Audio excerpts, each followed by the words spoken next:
Welcome, everyone. Thank you so much for giving us your time on this Saturday morning.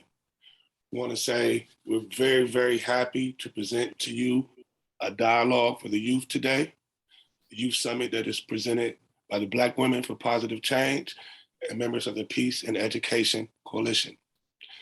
What a wonderful time we've had putting this together. So now it's time to let it go through.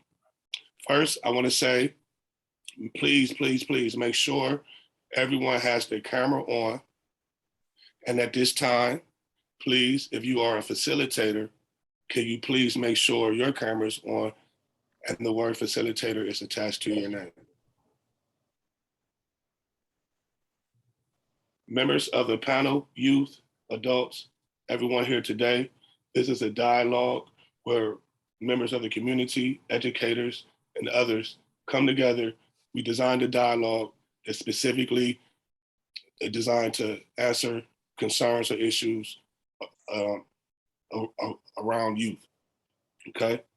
The purpose of this is to get your concerns out, get your voices heard, and for the members of the community to try to respond with resources, okay?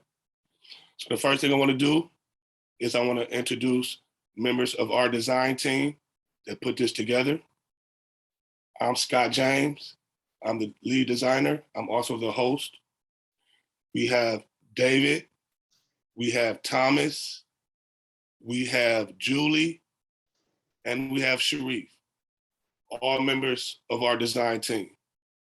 And we also have a variety of facilitators, which you can see if you look on the screen and you see by their name that says facilitator, okay? So before we get started, I would just like to ask a couple of our members to go over a few things and let everyone know further about the organizations that help put this together. So first, I would like to ask Julie Ali to come. She's one of the lead directors of this program, and I would like her to come up and introduce and let everyone know what Peace and Education is all about. Good morning, everyone. Thank you for being with us on this cloudy, at least in California, Saturday morning. I really appreciate everyone joining us. Peace and Education was an initiative that was started by graduate students, but we've since expanded. And our main goals are to teach others and to learn ourselves about conflict resolution and offer these services to other communities as well. One of the main ways we do this is through the process we're going to go through today, which is dialoguing, where we can discuss things in a semi-structured environment, but where all voices are heard and part of that conversation. And Scott here has done a good job of designing everything today so that we can hear everything that our youth have to contribute to this world. And Peace and Education is dedicated to that as well. We really like to share these messages and these thought processes with our youth today. So thank you for being here again. Thank you so much, Julie. We appreciate that. Now I would like to ask Ms. Professor Renata to introduce yourself and please let us know more about Black Women for Positive Change. Good morning. My name is Professor Valerie, and I teach at Cal State University, Dominguez Hills, in the Negotiation, Conflict Resolution, and Peace Building program. And this program was designed by NCRP students, my wonderful students, and facilitated by wonderful students, both from our university and from Pepperdine. So I appreciate them being here. I'd like to take this opportunity to introduce you all to Dr. Stephanie Myers. She's going to take a few minutes to talk about the organization that we're partnering with, Black Women for Positive Change. So Dr. Myers, here's the virtual mic. I hand it off to you. Okay, well, thank you and good morning to everyone. I know California is 3 hours behind Washington, D.C., so thanks for spending your Saturday morning this way. I'm National Co-Chair of Black Women for Positive Change, and we're an organization that is dedicated to 3 missions: changing the culture of violence in America, building pathways to opportunities for middle and working class Americans of all backgrounds, and promoting opportunities as alternatives alternatives to depression, alternatives to violence, alternatives to discomfort and nervousness and fear and obstacles, opportunities. This has been the 10th annual month of families, nonviolence, and opportunities. And Professor Renata Valerie and the design team, you guys have been terrific through this entire month. And I want to thank you so much under the leadership of Professor Brian Jarrett. Thank you, Dr. Jarrett. And to Renata, Julie, Sharif, Thomas, David, Scott, you guys have all been great leaders in helping to get this message out. We really appreciate your focus on the youth because our organization is multi-generational. We go from the greatest generation of people who are older than 80 to the boomers, to the Gen X, to the Gen Zs. We want everybody, millennials, because we are one nation and one family, and we all have to work across lines. We also have men in our organization, our good brothers. And so we're very happy to partner with our men. As we look at opportunity, and as I said, our theme has been the month of families, nonviolence, and opportunities. Today, we're talking about opportunities in this youth summit. And this is particularly critical right now because we are in crisis as a nation, and you all know that, the COVID, the pandemic, economics, polarization. There are just many, many categories we can point to where there's crisis. But in the Chinese philosophy, they say that crisis is opportunity. And that's the message I want our group today to focus on. There are many opportunities right now, and we have to urge the young people to take advantage of them. Because it's a pandemic, because people are depressed, because things are rough, a lot of people are going down. Now that's a tragedy, and we don't want to see that. But it also means that the opportunities are greater for the ones who can keep their act together, have their confidence, and keep moving forward. So we have to help the young people to see opportunities are bigger and better today during a crisis. Yes, it's a tragedy, but it's also an opportunity for them to go to school, get their careers, and then help the people who need help. We have to have people who are strong, focused, capable, and in charge in order to help others. So with that, I'd like to just share with you that this morning, Reverend Dr. Al Sharpton received an award from us. He received the Elizabeth Keckley Award. For those of you who were on the Keckley Awards event 2 weeks ago, we honored him as a role model, as an example of a man born into poverty, went through every struggle you could imagine, and Reverend Sharpton has overcome those obstacles. You guys are all role models, and you will overcome and have overcome whatever your personal obstacles are. So that's really my message this morning. Push opportunities, push going forward. We want to thank everyone who's been so critical and so involved. We've had leadership from all over the country. Diane Powell is one of the co-chairs. We've had Dion Dupree, Renata Valerie. These are people from our organization who have put on terrific events across the country. So opportunities is the message. Go for it. We can do it. We can change this country. We've got the strength. We've got the unity. So thank you so much to the Nationwide Network for Global Peace and Education. Thank you. And thank you, Professor Valerie and Diane Powell, and to Julie Ali. You've been great leaders. Thank you so much. Thank you. Thank you, Dr. Myers. Now I'd like to introduce you to our support, Dr. Brian Jarrett. Thank you, Professor Valerie. I appreciate that. So I'm here to support everybody in this conference. The California State University Dominguez Hills really is here to support work in dispute resolution. It has a terrific program in negotiation, conflict resolution, peace building. It makes the top 10 list regularly across the country. It has a terrific group of faculty that come together with students to develop dispute resolution practices. Its focus is on practice, and it really trains people in arbitration, mediation, early neutral evaluation, fact finding, all the facilitation, all of the many skills that are associated with dispute resolution and restorative practices. We really believe in the program here that these are really, we're at a time where we really need to develop these skill sets. And so the faculty in our program are practitioners. They bring those skill sets to the program, to the students, And the students in that, it's just we have an amazing, just amazing group of students actually.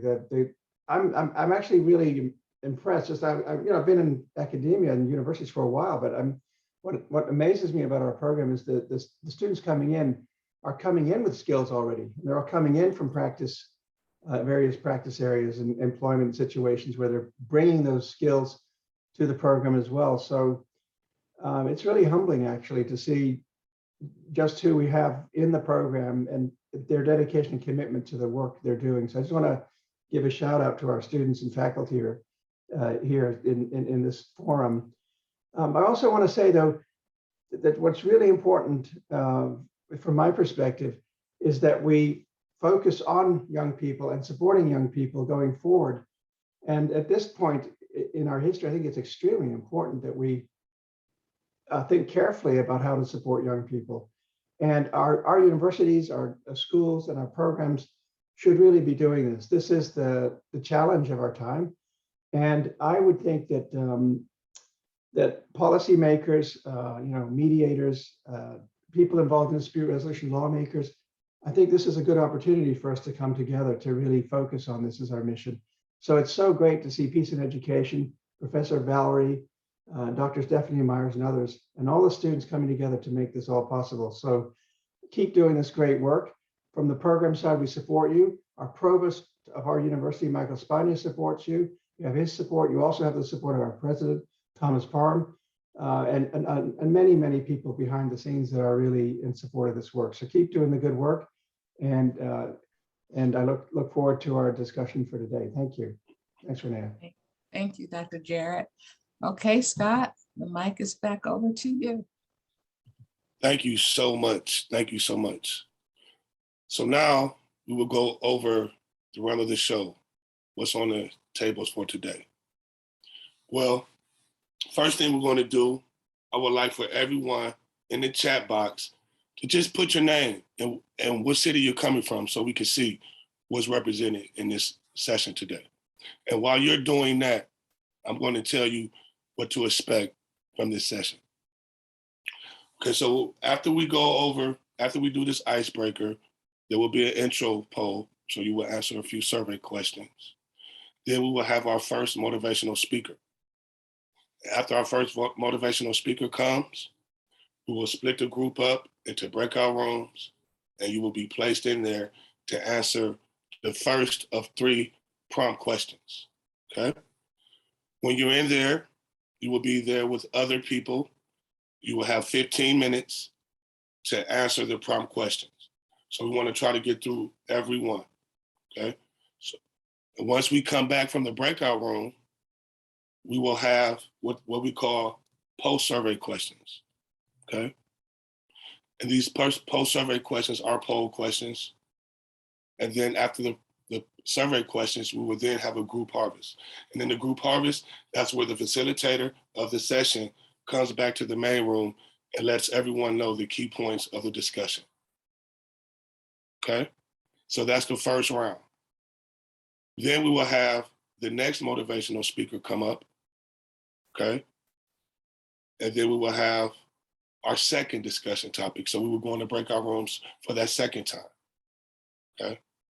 Then we'll have another set of polling questions, and then we'll have the second group harvest. And that's where everyone comes back and we discuss what's happened, okay? Then we'll do that one more time for a total of 3, okay? So we'll have 3 breakout rooms with 3 discussion topics, 3 motivational speakers, and 3 group harvests. And then pretty much we're at the end of our session. We have our thanks and appreciations, a prize drawing session, and announcements, and we have an exit poll survey. Okay. And if I can get a thumbs up, if everyone's okay with the agenda, we can move forward with Thomas and the ground rules.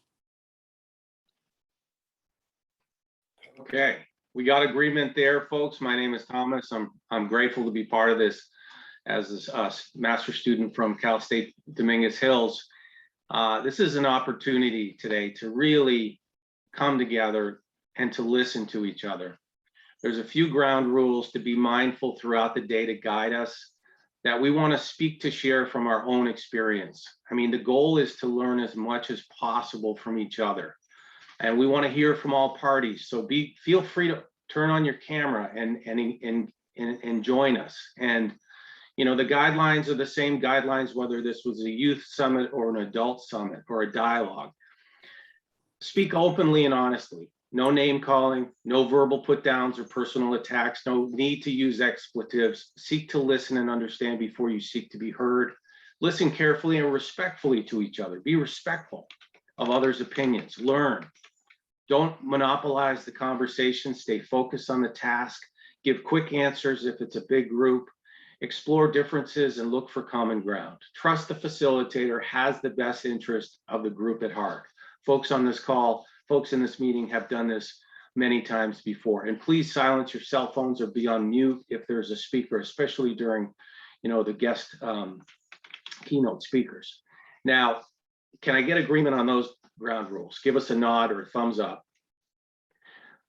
Okay, now I just want to briefly talk. There's a difference between a debate and a dialogue or a conversation. This is a dialogue. This is a conversation. This is an opportunity for all of us to listen to you, to learn, and to listen to each other.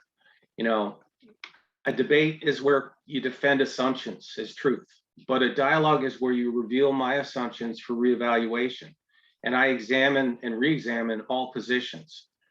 So use it as almost a science project. Study what people are saying objectively. Don't have to change what they're saying. We're here to listen to everyone's point of view, and we want them to feel safe in this space. That's why we've taken a vow of confidentiality. You have to trust that you can be assured that you can share sensitive information. We're not going to name you in the groups when we share out. You're feel free to speak your heart to truth and communicate true needs and interests. And this communication in the small groups will be honored. Those facilitators like myself, we've signed a non-disclosure agreement. We will not disclose names, and there's no one in your virtual room when we get to the virtual room that should be off camera, because we're going to be in a community setting, and it's important that we have that support, even if it's just eye contact for the speaker. No one is muted in dialogue breakout groups unless an individual chooses to mute themselves. So, you know, do we understand the commitment to confidentiality? Yes, we do. Okay, folks, look forward to a great event. And like Scott said, there's prize drawings at the end. So we want you to be all in. Just bring it today. Bring it. Thank you. Thank you so much, David. Thomas, really appreciate that. Thank you so much. Yes. Thomas made a good point. If you can, please, we would like for everyone to have their cameras on. So what we will do like right now is we will have our first set of pre-polling questions. So David or Julie, if you would like to get us started with that. Are we ready for the polling questions? Yes, I'm ready to launch them. Okay, Professor.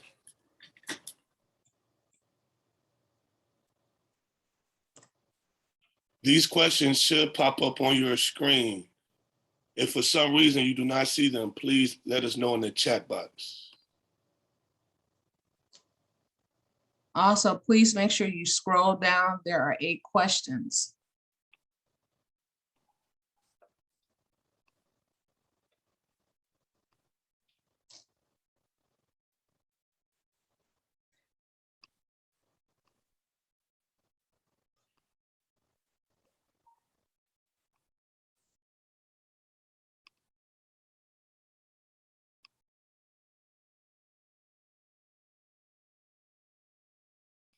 We will give a couple of minutes for this to allow folks to complete it.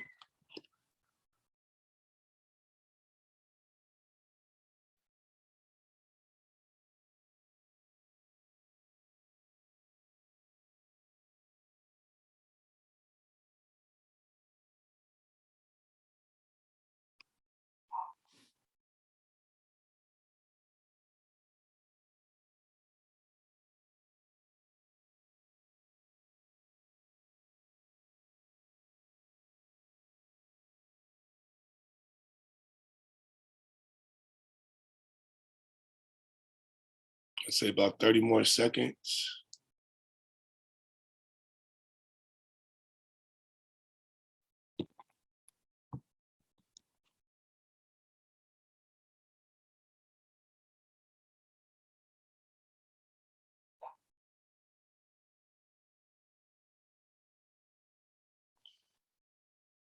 All right. Thank you so much for participating in these polls. I hope everyone had a chance to complete them. At this time, before we break out to our first breakout room, I would like to bring up our first motivational speaker. I actually had a chance to communicate with this person. What an awesome person, awesome person. And I'm really glad I had a chance to introduce myself. What an amazing person, what he did for the community, what he's been through. And so, I will let him talk more, but Mr. Nate Williams. He's here. Welcome. Good morning. Good morning. Can somebody hold this camera for me? Hold this on. Wow. How you doing? Good morning. So my name is Nate Williams. I'm one of the first juveniles in the state of California that was tried as an adult. I spent 32 years in prison. I've been home almost 10 years now, successful with the nonprofit. My nonprofit is called Choice for Freedom. My mission statement is to deter kids from entering the justice system. If they do, I'm in 3 juvenile halls in California, 13 prisons. I'm system impacted.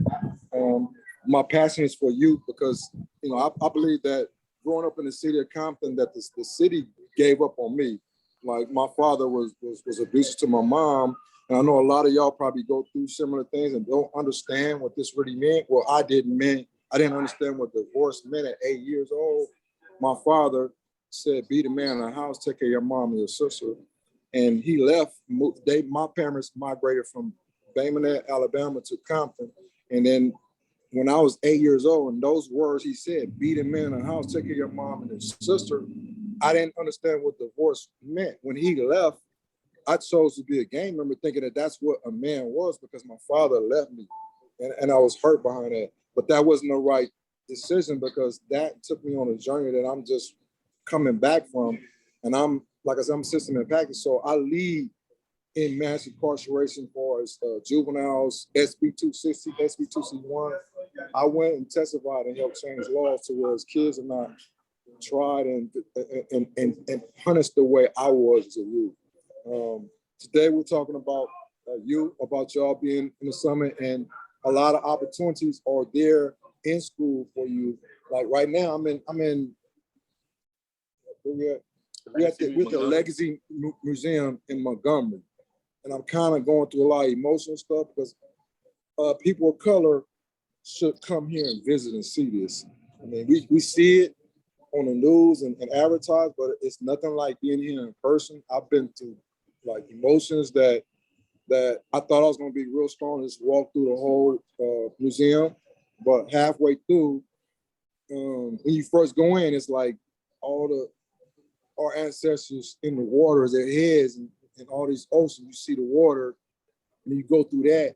It didn't hit me until the part where we talk about juveniles, we talk about kids that's under 18. In this state of California, in this state in Alabama and other states, it's still legal for them to try kids on death row, kill them. And that's wrong. That's wrong. And I fought for so many. I've been home like almost 10 years. So in California, we have fought and changed so many laws. But coming here today is a setback because they're behind here in time with far as laws. And we all know the history of America. So I'm here in the heat of it. And like I said, my whole vision has just changed this morning because of going through this museum. But I just want to say that education allows everybody to advance. And any student that think that school is not important, it is very important. Let me show you. So for me, coming out, I don't have no work experience. So education plays a part like this. I started out with a job at $18 an hour. Right? I went to college, CCIS, to work towards my bachelor's degree. Once I got my bachelor's degree, I took that degree to H&R, and I went from 21 all the way to $30 an hour. So education plays a part in how much money you make, where you live, and just being able to learn stuff in school, to come back to communities like this and help them, because there's not a lot of people like me out here to do the work that's needed. And I just want to thank everybody for inviting me. If you have any questions or you need me to come on and speak any further, I'm always there. My cousin Renee can give you my information, or you can Google me. And I'm about to go back up in this museum for the last time, because it was one word I can't remember, but in so many words, all of this stuff they don't want to give. They don't want to share the wealth of America with us, with people of color. And that is the problem. If they would share this, America would be one of the greatest countries in the world. But until we sit down and do that, it's not. And I sat in these rooms where they tell the whole story about the slave, all that stuff. And white people are in there with us, but they don't stay to finish when they're telling us the history. They don't stay. They get up and walk. Those conversations need to be had. They need to be had. And everybody's going to avoid them for so many years. But I got a tour. We're touring around with Danny Glover, Howard Hewitt, and anybody else that wants to become a part of this. We have an event for battered women and kids that we're trying to get people to talk about things that they don't want to talk about. This is my brother right here. He's from the Bay too, activist too. But so we started in Sparks, Nevada 2 weeks ago. It's going to be traveling to California January. And anybody wants to organize and help us around those or any other topics, you're welcome to participate. But I want to thank y'all for having me on. And any questions y'all want to ask me before I leave? Yeah, any questions for Nate before he leaves? Yes, how you doing, Nate? My name is Nelson. I'm with Peace and Education, Cal State Dominguez Hills. I want to first of all say, thank you for the work that you're doing. Thank you. It is very much needed. We have a lot of youth that are really, whose lives are really being transformed by the work that you're doing. So I really appreciate you. My question to you, sir, is you said you work with organizations. Do you work with an organization called Sentinella Youth Services in Inglewood? Who was that? Sentinella Youth Services in Inglewood? No. But I'm open. I'm from Compton. I could be there. You send me something, we could hook up. And if they network, is there a good place to network? Is what you're saying? Yes. What I'll do is I'll get your if you could put your information in the chat, and then I'll make contact with you offline. Okay. And also, if anybody on here on this call know about, because what it is, like, I'm really an expert witness. It should be like in court. They have these police that's expert witness on gang members, and that's wrong. It should be an ex-gang member. Should be the person. Somebody that's not in that life. The people they have, and some of these schools, maybe this school. It was a trade school in LA somewhere that was offering a training to help people like me to become expert witnesses, right? But there's a curriculum that school had that I don't know about it, and it was only for like a few ARC members and not for everybody. But I want to see something like that develop where it can empower people like me and my other brother, where it's not just law enforcement that's telling like who is a gang member, who is not. No, it shouldn't be. It should be the community. We all know who's doing what I do, and I should be in that position to make those decisions. But yeah, I appreciate that. If you can't make that happen, thank you. Anybody else?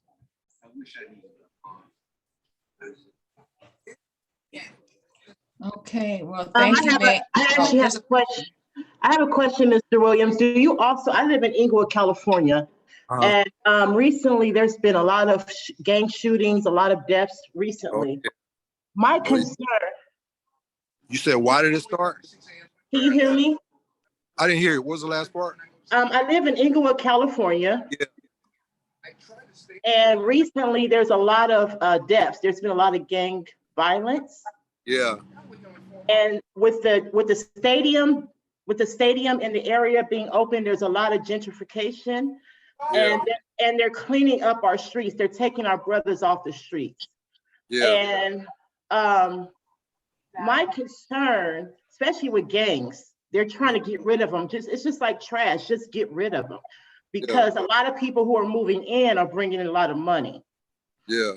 Okay, so my concern, I mean, a question I have is, would you come to LA Unified, like Inglewood High? Yeah. I've been trying to get into I was trying to get into Compton School District before COVID, but I don't know what was going on with groups before, but they wasn't allowing no people to go inside. And I go everywhere, all of Northern California. Yeah, I will come anywhere I can speak. And if there's funding, we can work with that. We do it all. I got a whole team of people just like me that's system impacted. They're like ex-gang members, but have did like a long time in prison and understand the cause factors and want to be those, like, it's like this.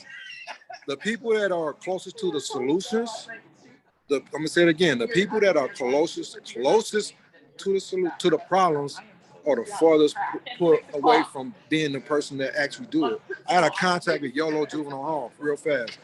A contract to take kids that transition from teens to 18. They give them their own house, apartments, all that. One teen, black brother, they didn't want to give him the money and said they don't feel that he was capable of budgeting his money. That made no sense, right? And then when it got time for him to leave, they didn't even have a place for him to go. A kid transits and turned 18, you let him out on the street, right? And they didn't want to pay me or other people to house him because we're not licensed and all this, but to cut the red tape, you should have just paid me. You was paying me to go in and contract to work with him in there to go into your program that you get funded for. The whole thing was for me to convince him to go in that program. And like I said, it's a lot of stuff, and we all need to sit around and be sitting in circles and talk about all these topics that we're talking about. Like not just this. Let's do this once a month. I'm LA to the Bay, from LA to the Bay. I got connections all over. I got a brother right here, Devon, that works in Richmond. I got Dave Mahan. I got this brother right here from Oakland. We got a lot of. I got the Latino brother right here that's holding my camera. We got it. We all. I'm not better. We all the same. Nobody is better than nobody. We sit at a table where we all eat. We don't go in the secret room like a lot of other people, but we want to be the solutions to it. We just need people that support us and give us the pathway. We're gonna come through. Sure. Thank you. Because my concern is there's no representation for Black young men especially in LA Unified. You barely see Black teachers, black male teachers. There's no representation. So a lot of our young men are falling through the cracks. Okay, so I want to work with you on that, because me and you can sit down, we can do something, and then you can just you put me on the stage and I'm gonna just talk. I'm gonna be that take all these kids and they're gonna find, because I'm not no adult reoffender. I'm a juvenile that went to jail, did this, and came out. So it's different, and it's like I used to be gang raised, so I know a lot of Bloods and out there and Crips and all that. And I tell them, I show them, and I show them instead of just telling them. You know what I'm saying? So let's do that. Let's hook up when I get back. I'll be back Sunday, tomorrow, maybe next week sometime, whenever you available. Okay, Mr. Williams, there's a few people I want to recognize that gave you some shout outs. We have a Rachel Sandy. She says, thank you so much, Nate, for sharing your experience. And thank you for your wonderful work with our youth. Of course, Juanita, she said, thank you. Susan, one of our facilitators, said, thank you. So we have Daniel Winky. He said, thank you, Nate, for sharing your testimony and what inspired you to do the phenomenal work that you are doing today. Thank you. Thank you. Thank you. I love y'all. Peace out. And let's do this again. Let's keep this going. Peace and blessings. Yes, sir. All right. All right. Yeah. Thank you so much, Nate Williams, the wonderful person. I hope we get a chance to connect later on in the future sometime. Okay, so now we will move on, put everyone in the breakout rooms, and get ready for our first discussion topic. David, would you mind putting the first discussion topic in the chat for us. And the first discussion topic will be, what does social justice mean to you? So in a couple of seconds, we'll be split up into breakout rooms. We'll have participants and we'll have facilitators. Okay. I do have a question. Any youth, because I can't see everybody, I need to put the youth in a separate breakout room so that they can talk amongst themselves with their peers. The adults will be in separate breakout rooms. So for the youth, if you could go on camera and or raise your hand, I can assign you to a group with other youth. And I see one. I see Chemo. And he is the only youth that has raised their hand. So There's a gentleman that's driving with an iPhone. I believe that might be a might young, be a youth. yeah. Okay, so let me put those two in a group, and then everyone else just give me a few seconds and I'll assign you to a group.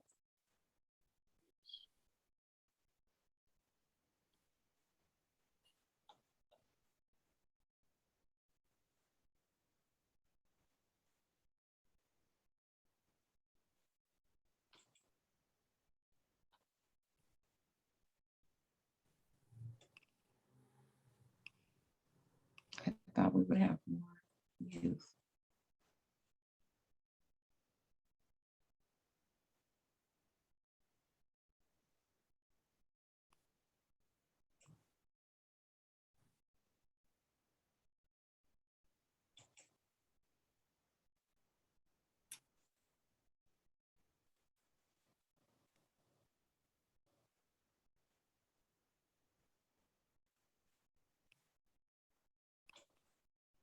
And then everyone else, I'm going to open up the rooms.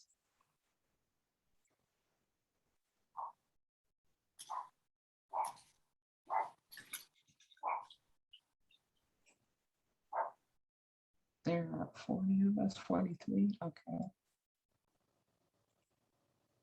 So I'm gonna create 8 rooms. Sorry about, for some reason it's not working. We always have one technical issue. Okay. It's gonna take me about 30 seconds. Zoom is giving me a little bit of a challenge here. It's okay.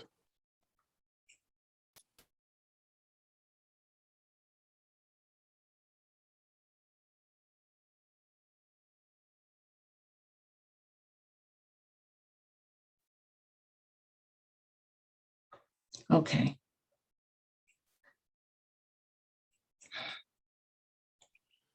So will you see an invitation come on your screen to join a particular breakout room, you could just press join.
I don't know why it's sending me all to one room.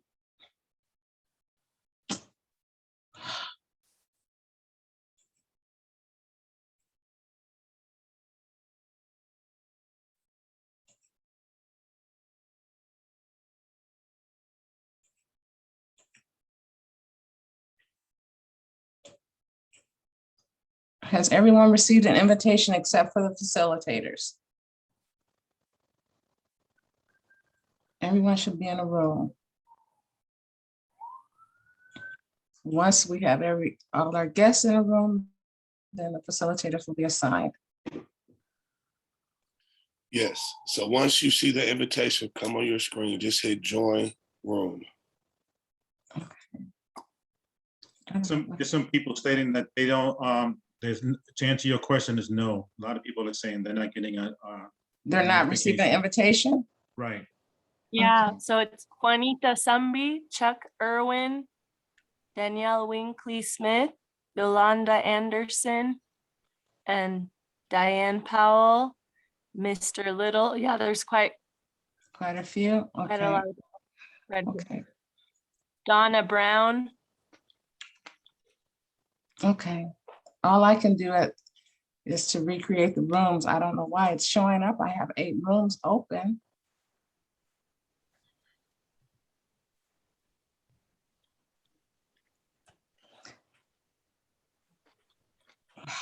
Of course, this will happen. And all we see as facilitators is breakout rooms in progress.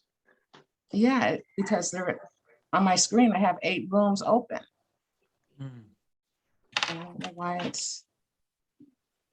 I do apologize. Scott, this is what I say when we have best plans, best intentions. All breakout rooms will close in 2 seconds. Yeah, I have to close them to recreate them. And then it says recreate, add a room, open all rooms. Okay, so I'm going to create 8 breakout rooms, and facilitators, I will probably have to reassign you Okay. because I'm just creating 8 rooms. Everyone should have an invitation at this point. Okay. Yes. I see.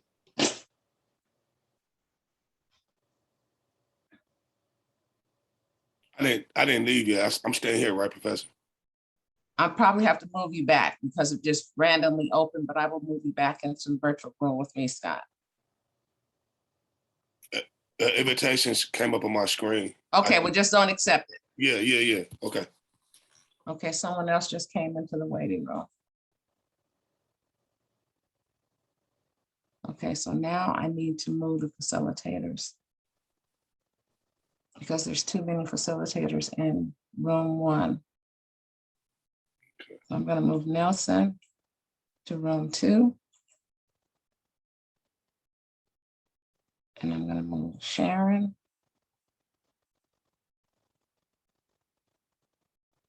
to room.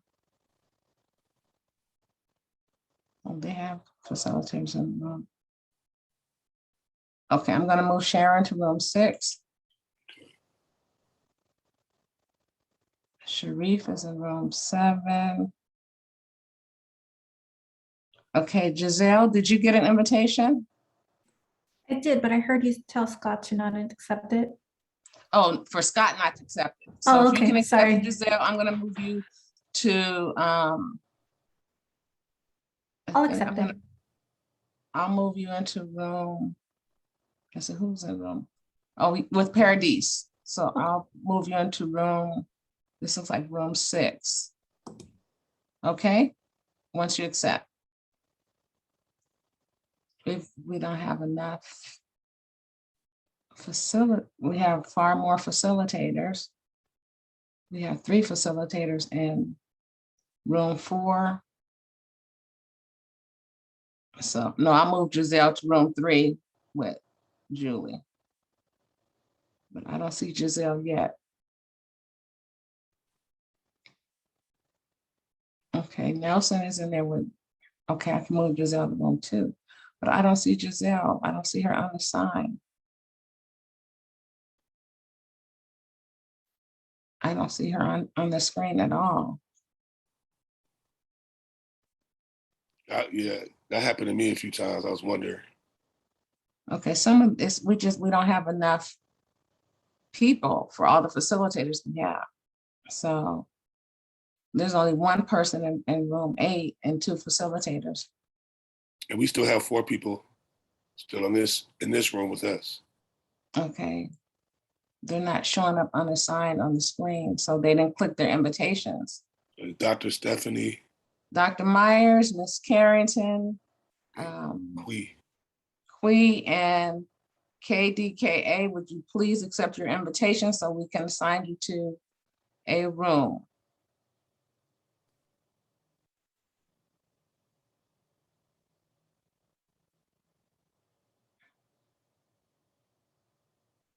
Davis in the room with, see, there's only two. Okay, that doesn't make sense. Oh, there's Giselle.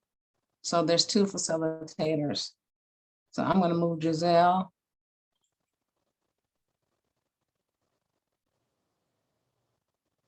to the room with Nelson, which is room 2. Okay, that's Miss Sumby. She's going to go to room because these numbers are off. That's why I don't like random assignments. Mhm. But they're going to stay in the same groups. Mm-hmm. Okay. Dr. Myers hasn't accepted her. She's supposed to be in the group with Marquita. And she hasn't accepted her invitation. Okay. So let me move Miss Sambi to group 8. Okay. Giselle's in the room with Nelson, who's in the room with Philistine.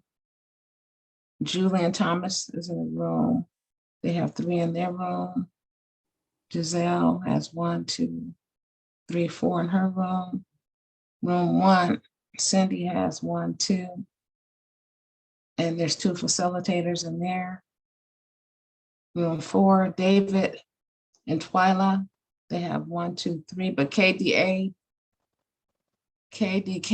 has not joined, so that's only 2. I don't know why they haven't joined. Miss Carrington hasn't joined, so that only leaves Diane with 2 facilitators. Room 6 is Paradise and Sharon, and they're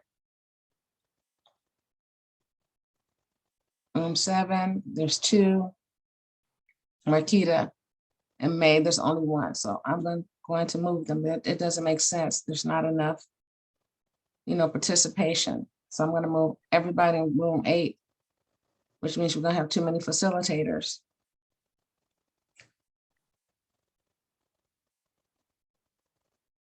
It's just not, we don't have enough bodies.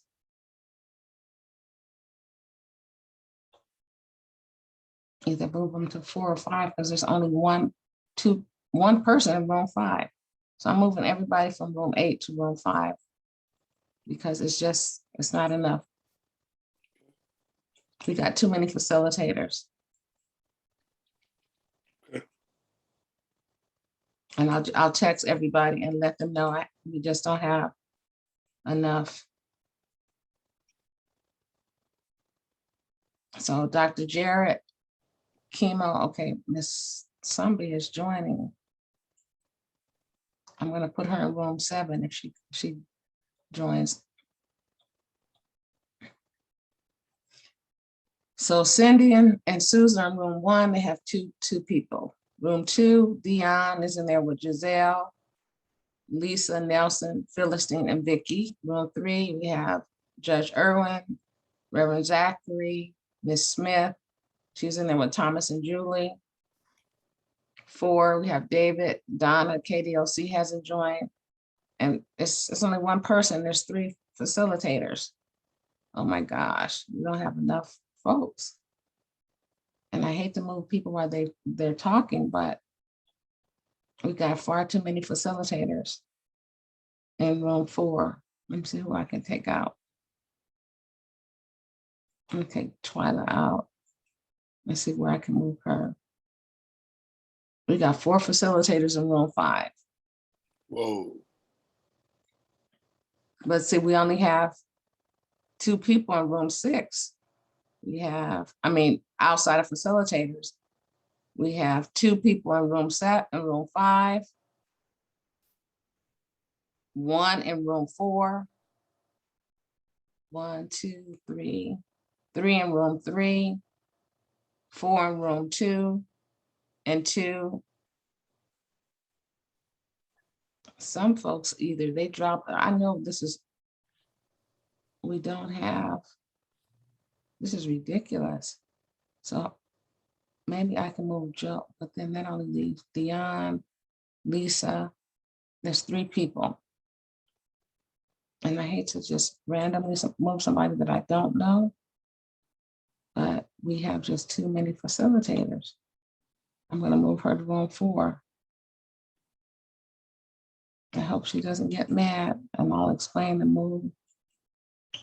Because it's just not enough bodies in that room. We got 3 facilitators and 1 community member. Because KDKA did not join. And Diane, she's got,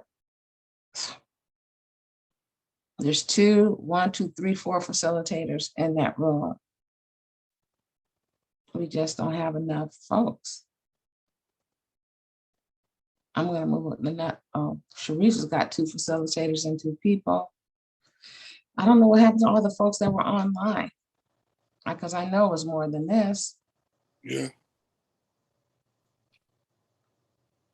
Room 1, we have iPhone and Sheehan. We have Cindy and Susan. That's 2 facilitators. Room 2, we have 2 facilitators and only 1, 2, 3 community members. 1, 2, 3, 3 community members in room 3 and 2 facilitators. Room 4, we have 1, 2 community members and 3 facilitators. Room 5, 1, 2 community members and 4 facilitators. Room 6, 1, 2, 3 community members and 2 facilitators. Room 7, 2 facilitators and 2 community members. So I don't know where all our community members went. We have 40. Wow, yes, that's crazy. So if you count community members, we only have 3, 6, 7, 8, 12, and 5. That's 17, and we started with 40. Wow. I'm trying to see if a view, a full screen to see where, if anybody else is. The only ones I see on screen is Dr. Myers, Carrington, and Kate. Okay, Juanita Sambi is coming back. I know she keeps logging in, but I don't see her on screen.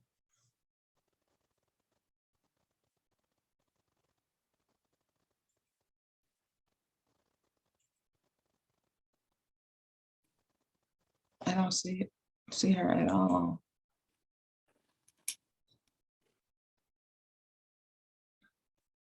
It's probably take a little bit, a couple seconds for her to show up. Okay. I see. Okay, Miss Zombie, there she is. So let me put her in a room.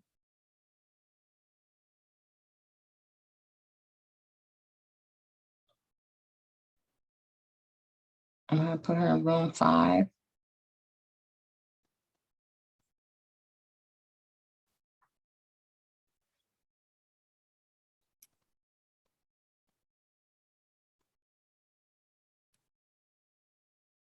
Miss Zombie, if you receive an invitation, please accept.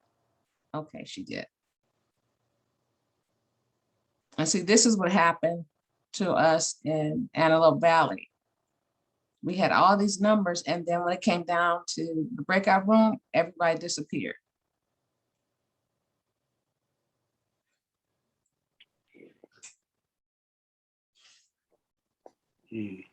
So we have Cindy and Susan in room 1 with Miss Sheehan. She's from, you can't see all of the icons, which makes it really hard to participate.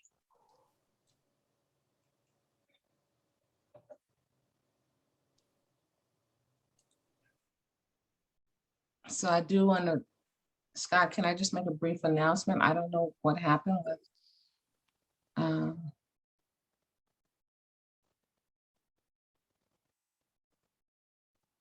think everyone's coming back. Let me just wait until I see everybody. Hello, everyone. I wanted to just quickly make a brief announcement. I don't know if the majority of folks that were on initially were on cell phones, but we lost a lot of participants, which I see now, but I couldn't see them to place you in a breakout room.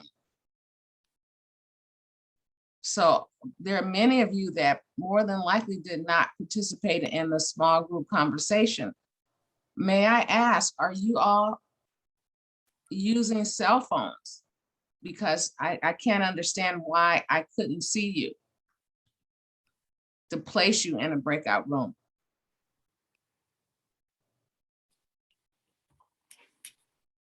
You can use the reaction icon to raise your hand if that pertains to you. Yes, there Or are put in the icons. chat. Either at the bottom of your screen, you can raise your hand, or you can put that in the chat, because I see all of you now, but I did not see you to assign you to a breakout room. Our breakout room was okay. We have one person that stated, Danielle says she's on the cell, but she was transferred to a breakout room. And then we have Queen Goddess stating that she is on the cell phone as well. Okay, I don't know. So can I just see a show of hand? How many of you actually were in a breakout room?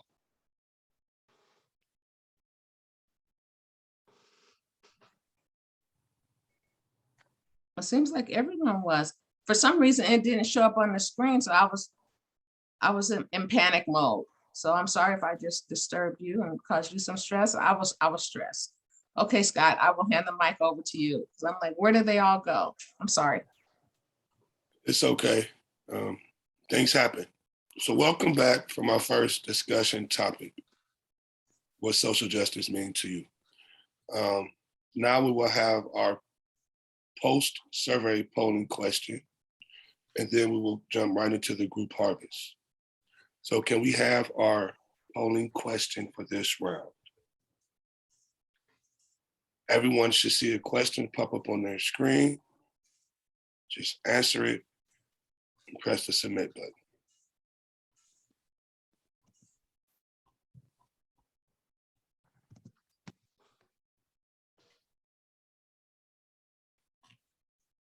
Okay, now that we have that done, we will have our first group. Yes, Professor.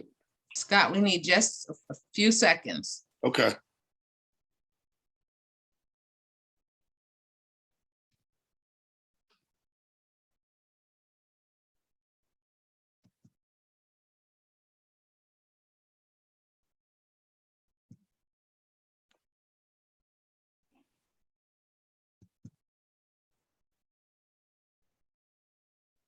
Okay, we have 24 of 32 participants that have completed the poll. I'm going to give you about 2 more seconds, and then I'm going to close the poll. So for those of you who have not completed it, please do so.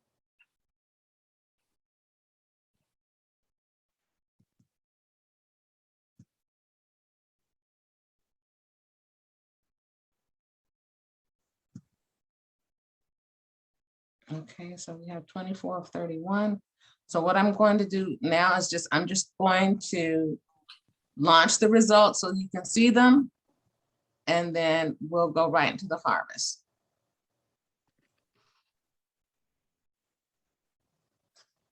So overall, it was very good. Most of you have rated your understanding of social justice. Very good, good. There were a few neutral. Okay, I will stop the share. Okay, Scott, it's over to you. Thank you so much. So now we're headed to our first group harvest, led by Sharif. Good morning, everybody. So it sounds like we all had some very bountiful conversations. And so the harvest process is where somebody from the group, the facilitator or the scribe, gives a quick summary of some of what was discussed. It's not super in-depth, not detailed, and nothing specific to any person, but basically give us the conversation in a breath. So let's start with, because I don't like going in order, let's start with room 3. Okay, good. Thanks, Sharif. Group 3 was fantastic. The focus about how we can help young people learn about social justice, giving them a seat at the table, writing injustice, restarting their lives through expungement and teen courts, justice with their peers, you know, in the process of the revision of the penal code, adults and children and kids at the same table, fostering these conversations, authentic access and transparency with adults, and, you know, restarting civics 101, but again, speaking with youth about justice, not at them, I think. And there were other kernels in our group. So thank you. All right, thank you. And let's go with room 7.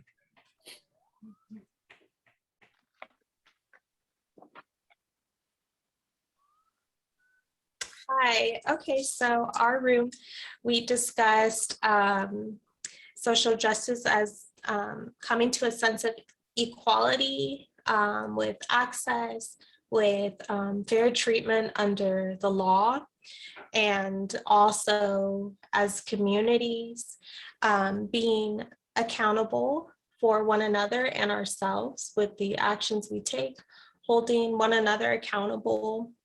And we also talked about ways that we can come to a better sense of finding social justice through using court systems, education, and having like authentic conversations with people like we did, like with Nate earlier when he gave his speech.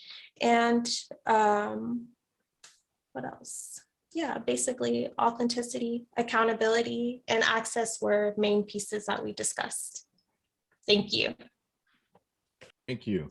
It seems like we're already seeing a pattern of early engagement and authenticity. Let's go with group 2. Hi, good morning, everyone, or good afternoon for some. So in group 2, there was discussion on how social justice is a fictitious word. It doesn't exist in society, and that the people who suffer the most in the system that exists today is people of color, poor people. And there was a lot of good conversation on how can we bring about social justice, and how can we bring about change. And a lot of sentiment is that politics is based on power and not based on what is good for the general public. So in order to bring about change is to stay connected with the history of people of color and where things manifested from, and see the strength in people, as well as stay positive and encourage the youth to look at the reality of things and have them understand that the power exists within them. Thank you. Group 4. Hi, I was in group 4, and we had two community members with various perspectives. One community member, she said that social justice means to her having resources available within her community to assist with language barriers. Some people in the community do need a translator to be able to access certain resources. And she felt as a community member, those important pieces to have a translator available to seek the resources needed was limited. Also, when it comes to social justice, they also mentioned fairness, equality, and justice. And then also another community member from another perspective mentioned how in her community, she felt as a Black woman, resources within that community were there, but she could not get access to it. And a lot of the resources that were available there was only there to keep her in a stagnant in position, very stagnant, no growth, not allowing her to go to that next level with her, within her family arrangement, having children. And so those are just two different perspectives of social justice and what it meant to them and to their community. And they just offered ways on how they felt it can improve. I know they said, far as bringing resources in, having organizations collaborate with or the other organizations to identify that gap. For instance, as I mentioned, the gap with one is the lack of interpreters. So how do they identify that gap? How are they able to connect organizations together to meet their individual needs within that community? Thank you. Thank you. Group one. Good morning, afternoon, everyone. So group one, we had a couple of themes that emerged. Two of those themes were sort of fairness and equal opportunity. And we really focused on children as young as preschool, and that schools need to provide a little bit more exposure, either through field trip or even as simple as through images in literature. Little kids books don't have enough diversity in them, and that's a simple way to address and create a broader understanding from a very young age. The younger they are, the easier they are to teach, and the easier it is for them to deal with change. And it was also discussed that policymakers need to broaden their scope. Instead of just focusing on the needs of their specific constituents, they need to be looking as have broader scope, because the people who feel those specifics first are the children, who have no say in it anyway. Those were the two big things that we emerged from our conversation. Thank you. A lot of common themes. Group six. Oh, sorry, I was on mute. Hi, everyone. Good morning and good afternoon, wherever you are. So early engagement was also a theme that we had. Equity needs to be addressed, and it can be at a grassroots level with our children.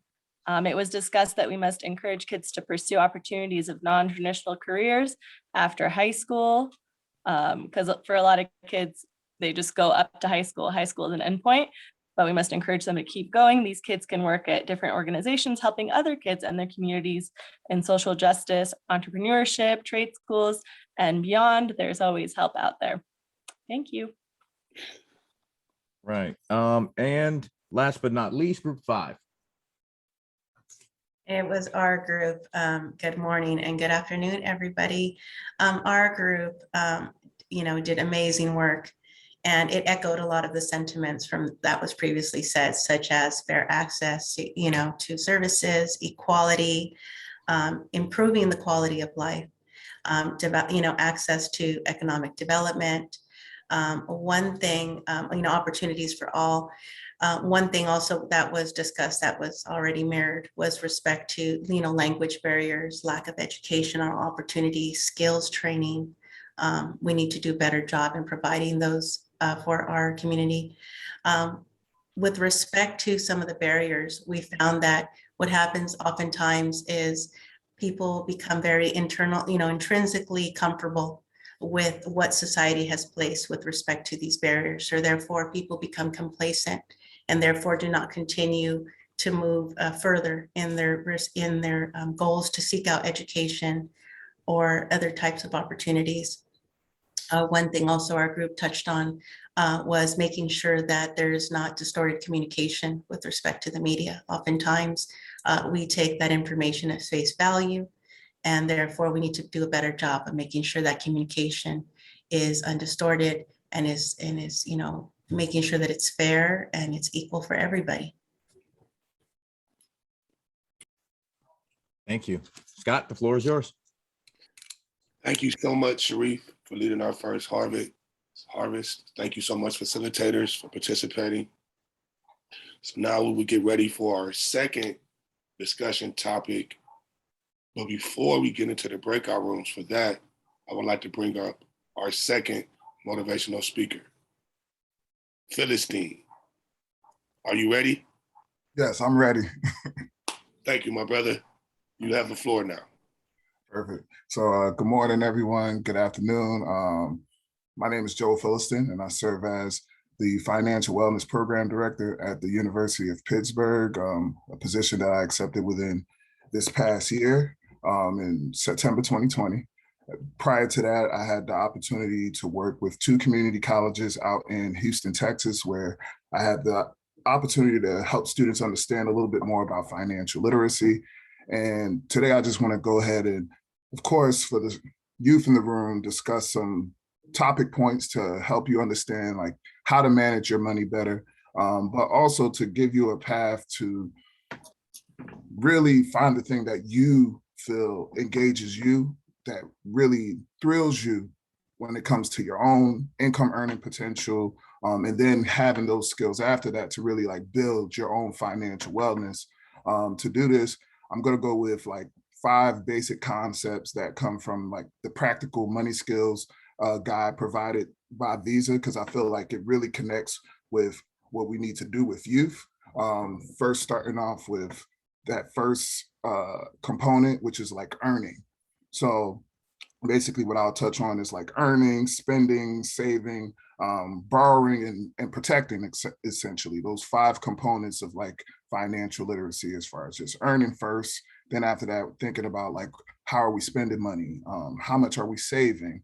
Then after that, understanding like borrowing concepts. And of course, the last one being protecting, which will be a little bit further off for our youth, but still essential to know about. So with that first category and just talking about earning, I'm always just really blessed to see that I had a chance to earn an education, to really see that I had that opportunity to find a career that I really wanted to be in myself. Throughout my own life, I didn't always know what I wanted to do. I was one of those students who graduated out of high school, didn't get accepted into any of my 4 years, resulted to a community college myself. And I always thought to myself, man, I have so much potential, but just really didn't know how to tap into it, right? So throughout my journey, had that chance to go into a county college and essentially find myself in that county college. And I'll never forget, I think it was like within my second semester, I got an A, and I had a professor say like, Joel, you could do this all the time. Like you could just keep it going. And of course, like just hearing that from him, hearing some of that encouragement kept me going at that point. So then I started having some goals where I was like, I want to be on the dean's list, and moving forward, got on the dean's list. And then I wanted to graduate with honors, and I graduated with honors, then transferred to my 4-year, majored in business, and thought, I'm going to be in banking for the rest of my life. Like, this is great. Like, I'm doing really well, up until the point I graduated with my bachelor's, and I was in banking within that first year, and I hated it. Absolutely hated it, right? And then from hating it, getting back in touch with like, what did I like about banking? It was the fact that I really liked the aspect of educating my community on how to manage money, how to manage credit. I was one of those students who enrolled in college, and you got a nice slice of pizza and you got a credit card to go along with it, and nearly ruined my credit within those 2 years, right? And I was fortunate enough, of course, once again, to have somebody in my background tell me, hey, you have to pay these people back. Otherwise, you won't be able to borrow in the future. Oh, like, did not know that. Thank you for telling me that, right? So even within that moment, being able to say, hey, I learned something here. Now I know how to manage my finances better. And let's fast forward to me getting my master's. Once I got my master's in public administration, I came to a point one more time where it was like, it's time to make a decision of what do you want to do? And financial literacy was new at that time in 2010, as far as really educating the population on it. And I took a risk and moved to Texas, worked for me, brought me to Pittsburgh at this point. And of course, I'm still going through that story. Why am I saying all this? that first category of like earn. So for our youth, I want you to be like a Kobe Bryant who found something that he loved and he dedicated himself to it. Meaning that you will be learning in the process. You will constantly be learning. Now, I will dispel this myth. It doesn't mean that you have to necessarily get a bachelor's degree, and it doesn't mean that it is going to be you being an engineer or you being a doctor. You may get a community college degree and you may go into process technology where they're earning over $100,000 a year, but it's a 2-year degree. You still have that responsibility in your life to learn. And after you learn, you take that education, of course, you apply it, and then you start to earn your income. I know I'm in this position with my niece right now. My niece started off at a 4-year institution, but she's really great at doing hair, really great at it. And for what it is, she's been building a business that she could turn into her own and say, you know what, I've taken that entrepreneurial route. And it's not up to me to basically tell her, you have to earn this 4-year degree. I will tell her she needs to learn, the business aspect, but it's not necessarily meaning that she can't take that, build her own business, make her income from there. So with that first instance, when it comes down to earning, for all the students in the room, I want you to know that when it comes to earn, think, learn. Whatever you take and you learn, you take that and you build it up to be something that's going to be an income producer for you. It's like MLK once said, or Martin Luther King once said, whatever it is that you do it with your best. Essentially, take that. That's that first step of financial literacy, understanding how you're going to earn, and that's always going to mean that you're going to be learning. Number 2 is going to come down to how you're spending. So when I say spending, I'm talking about giving your dollars a mission, like building a budget, knowing where your money's going, and saying, how am I going to use my money to benefit me? At the end of the day, we are constantly targeted with marketing to make us spend more than we have to spend. And I'm not going to tell you that you can't have the finer things. I'm not going to tell you what you should spend your money on. I'm not going to tell you that you shouldn't buy Starbucks. If you like Starbucks, enjoy that Starbucks. But one thing that I do want to tell you is, as you look at those numbers, is it aligning with what you want next?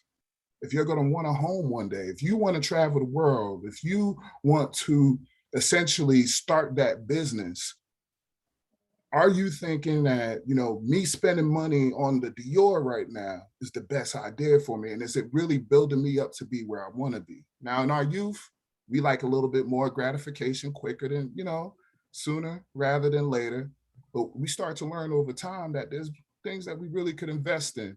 So definitely, I want you to be mindful of what you're spending your money on. And I love this term, give your dollars a mission. So take that time, build up your budgets. If you're thinking, I'm going to be out on my own, I'm going to have my own apartment, then you want to find an apartment that's going to fall within your budget so that you can use your money elsewhere too, because it's not only going to be one thing that you're spending your money on. So I'm a big advocate. I always tell people that the greatest skill that you can have in like financial management is budgeting. Once you know where your money's going, you could go ahead and really give it a mission and say, hey, this is what we're going to accomplish within 2 years, 3 years, 4 years, 5 years, 10 years, whatever the case may be. So as we move on from there, I'll just give you the last 3 really quickly. It's going to be saving. Saving is right in connection with budgeting. Once you have learned how to commit to a budget, you're going to be able to say, all right, I know that I'm paying X for rent. I know I'm paying X for food. I know I'm paying X for my car payment, and I still have money left over, right? With that money that you have left over, you get to save it. And I always tell people this, you don't only save for emergencies, you also save for opportunities. So it's great to have money for an emergency, but it's greater when you start to think about those opportunities that come up where you can invest in something and get a return back on it. What do I mean by that? And I'll make it really nice and simple.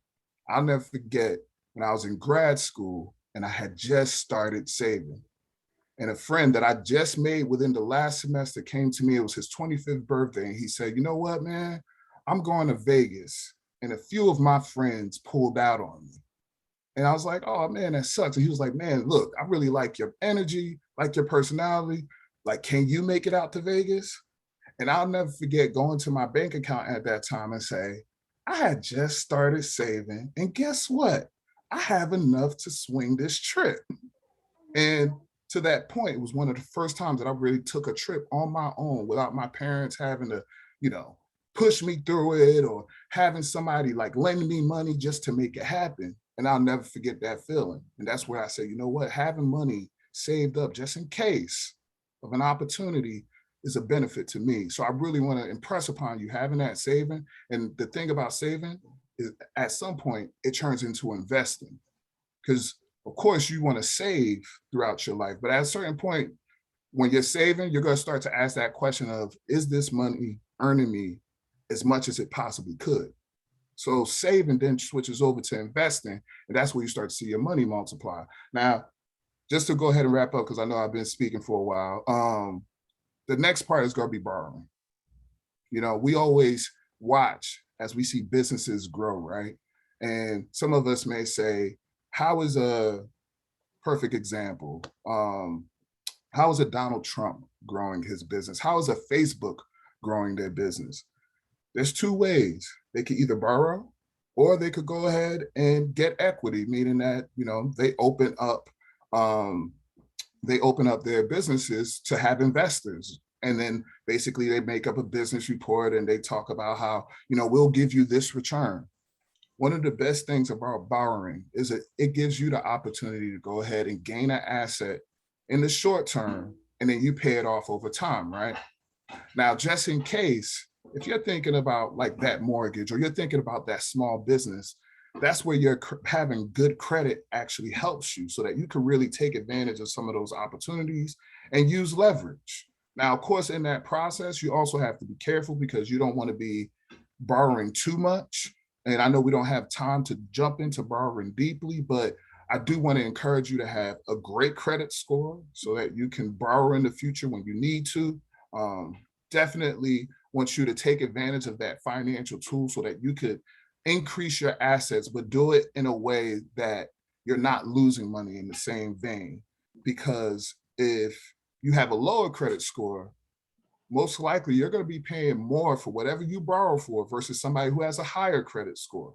And that's where interest rates come into play. So as you're thinking about like building credit, like I shared with you earlier, how I almost ruined my credit at a young age, I do want you to be conscious of how you do that. And even if you have made that mistake, there's chances for you to rebuild credit over time. Now, the last thing that I'm just going to say is like protecting your assets, of course, which comes down to, retirement, comes down to insurance. Some of those things you'll find out over time, but I really want to leave you with the earn aspect. Want you to learn as much as possible. Find the thing that you love.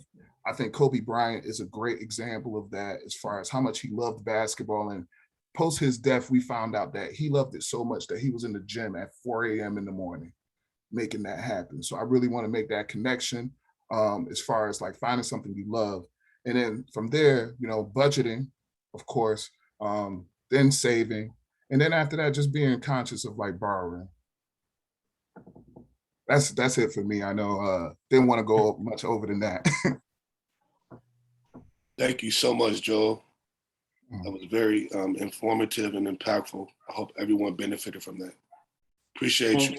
But before we get to the question, can I read some of the comments on your discussion, Joel? We have a Judge Irvin. He said, "Great example, Joe. Set your goals high and never give up. A message to drive home with all our youth." May Villanueva said, "Chuck agreed. Learning about things such as what a FICO score is crucial." Yolanda said, "Great insight." Julie said, "Joe, thank you so much for sharing your info. Such vital information for a solid future." Dr. Brian Jarrett said, "Great comments." He gave a shout out to Judge Chuck Irvin. We have Professor Rowley said, "I love that.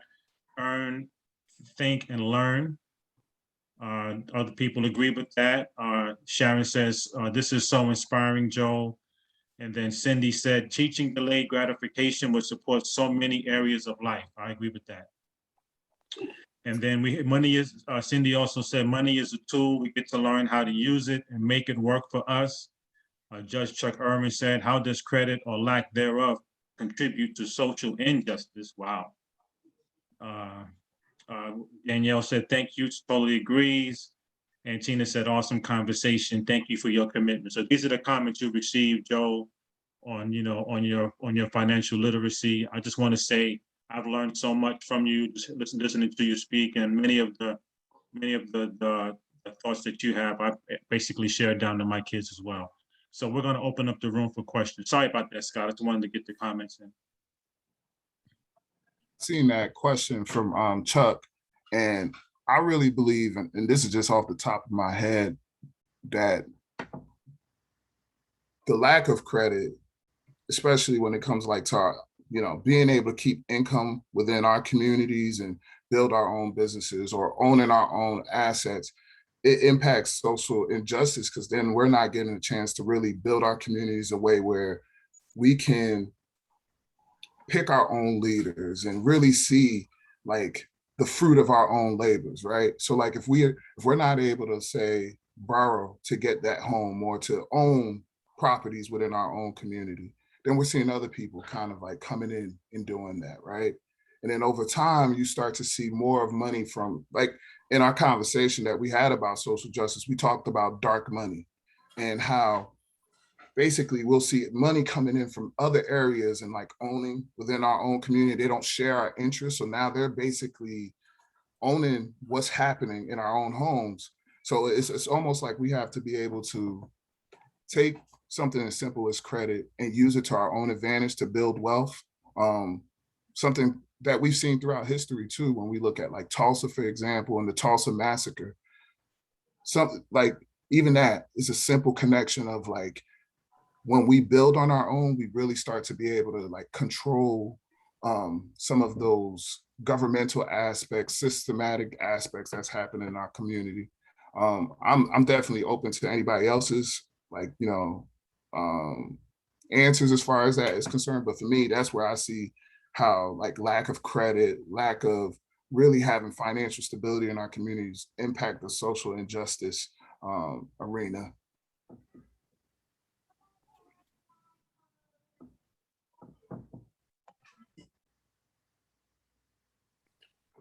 Okay, if there's no more questions, thank you so much, Joe. We really appreciate you all. Sharon has a question. Yeah.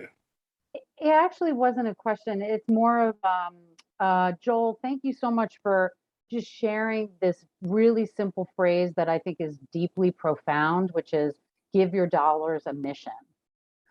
I mean, because so often we're so focused on, especially if people are check to check, week to week, check to check, you're in a state of panic and fear. And so it's all about either recovering, trying to catch up, or avoiding, which is the easiest way to go, it feels like.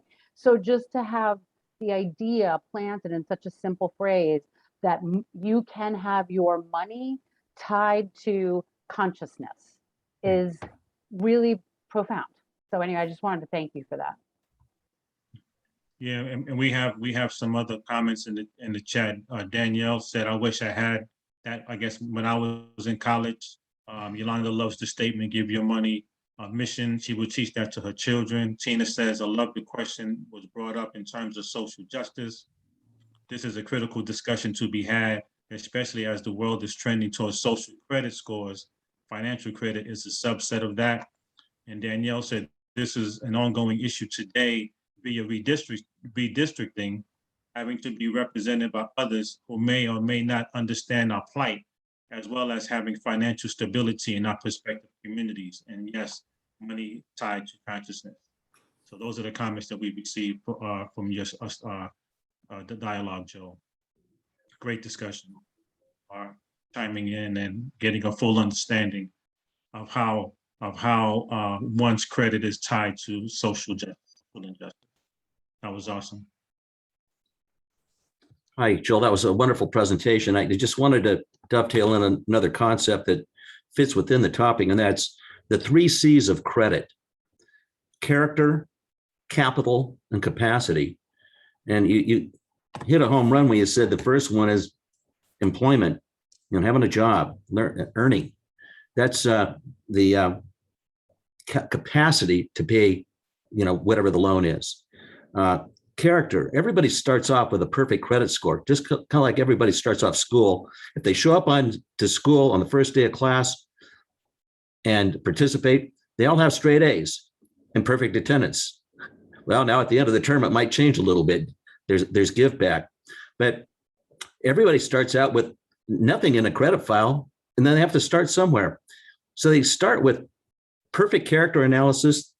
And if they have a job, any job, they got 2 C's, and then the third one, capital, and you hit on that too, savings, showing that they have financial responsibility in the handling of money, and then driving home that you have to pay that. We live in a society of 30 days, monthly payments. It's a car payment, it's a house payment, it's a credit card payment.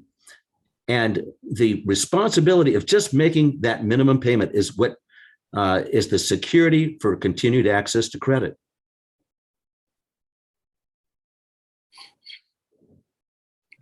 Absolutely. I would like to comment on this. When it comes to social injustice, especially being a person of color, when we do everything the right way in terms of savings, credit scores, I've seen a lot of Black businesses go under as they prosper. Like for example, in Tulsa, and there are other areas in California, like Santa Monica, where a lot of businesses, as we tend to grow, especially Black businesses, as we prosper, it tends to, for some reason, our businesses are destroyed. As our communities start to prosper, our businesses are destroyed or shut down. So I believe in following, doing the right thing, building my credit score up, but I believe there is social injustice when it comes to this particular subject.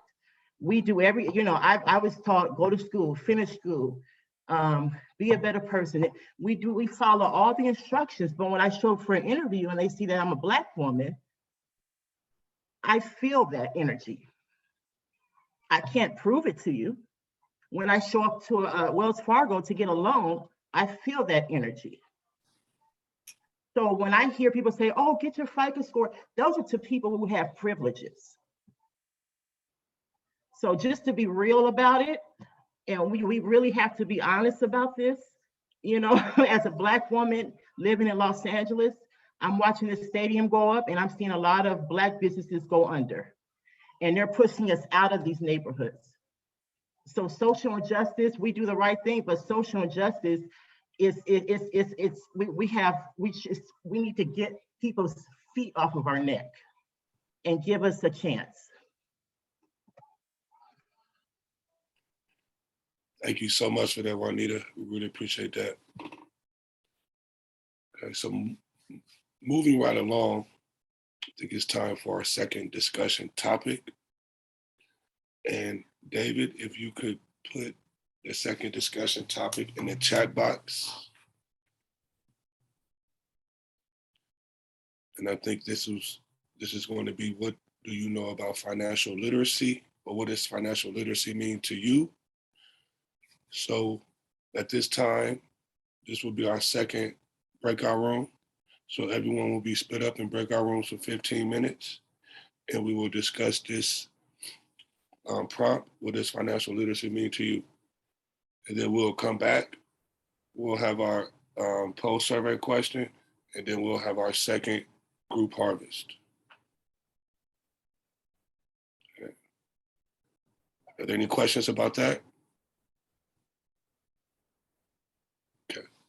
So Professor, are we ready for our second breakout room?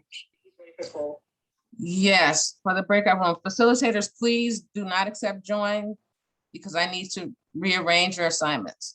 Everyone else, please accept the invitation to your breakout rooms.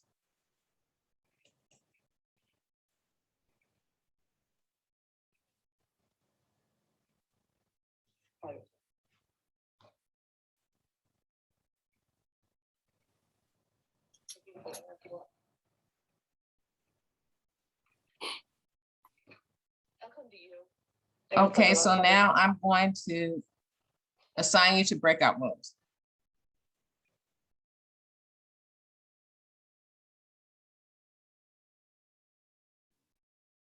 Should we accept them now? Just a minute. I'm trying to even out what happened is we have as many facilitators as we have, community members online. And so it was an imbalance. And so I'm going to put Sharif into room 1. So please join Sharif. You should go to room 1. And Cindy, I'm going to put you in room 1 with Sharif. So please join. Room 2. I'm going to put Thomas and Twyla. Room 2. Room 3, David and Giselle.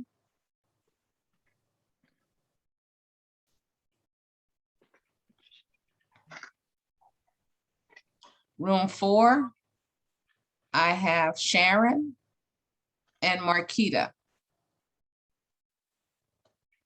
Room 5, Nelson and May.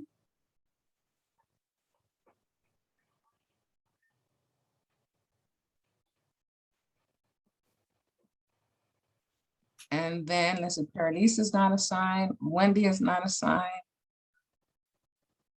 And who else am I missing? Susan, Thomas, Twilight, Nelson.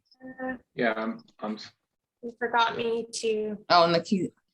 See, we have so many more facilitators than we have people online. And I know y'all didn't want to be all 3 facilitators in one room, but that's Professor all I Val, can do. Yes. Professor Valerie, if somebody wants to, learn the aspects of facilitation, I can yield my time to that person. Okay. Does anybody want to, anybody wants to Sharon, facilitate and want Nakia. to facilitate? So Nakia, if you could join, you could go into room. Nelson was in room 5. 5. Nakia? So Yeah, that's fine. I just don't see an invite. Yeah. You should. I did not Okay, I receive see an it. invite, Professor. Thank you. Okay, David. Let me see, where did I have you? Room 3 with Giselle, I believe. Am I okay to join right here at the bottom? Yes. Breakout rooms, okay. Oh, there's a. There should have been an Join. invitation. And Sharon, I have Sharon and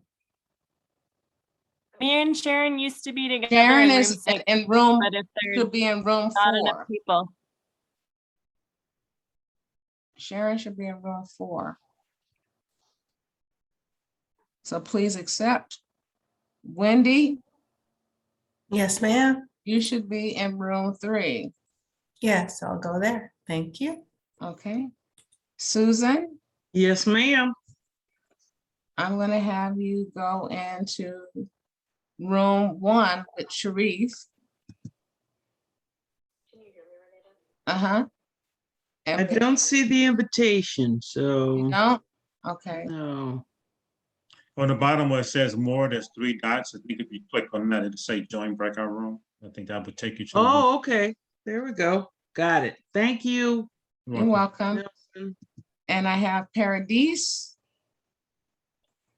I'm gonna assign Paradise to, let's see who doesn't have one. Most of these rooms are gonna have 3 facilitators. I'm sorry, we just don't have enough community members. So Paradise, I'm gonna assign you to room 4. So please Great. accept join. Okay, thank you. And the only ones that should be left in the breakout room should be Nelson, Julie, Scott, and Tina should be in the breakout room with us in the main room. Room 4. It has Marquita, Paradise, and Sharon. Yeah, they all have about 3 in each room. But there's no people. Oh, that's what I'm saying. I don't see any, that's what I'm saying. I don't see any people. all I see is facilitators. And the few people that I see, in breakout room, I see Cindy, Dr. Jared, Dion, Sharif, Susan, and Miss Anderson. Room 2, I see Judge Irwin, Miss Smith, Diane Powell, Lisa Hughes, Thomas, and Twyla. 3, I see David, Donna Brown, Giselle, and Wendy. I see KDKA in room 4, Marquita, Paradise, and so there's no, you're saying there's nobody in that room. Okay, so I have to split them up. And that's what I'm saying. I don't see the bodies. I see them once we come back to the virtual room, but I don't see them on my screen. So I'll move Sharon to move to room 5, I guess. I don't know what's happening with Zoom today. I really don't. And Marquita, I will move to, let's see which room is 1, 2. There's all of them have 3. Okay, I'll move her to room 2. They have 2 facilitators. And then You can put in my thoughts too until you juggle it around, or will it not yet close out? yeah, and Paradise, I need to move her into a room where there's not. And they all have 3.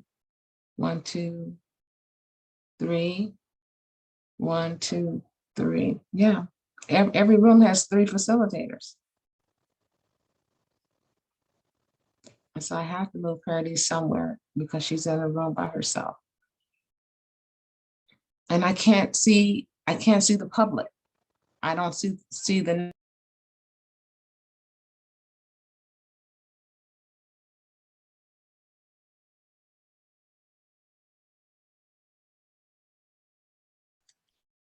Want me to message Paradise to see if she's in the room by herself?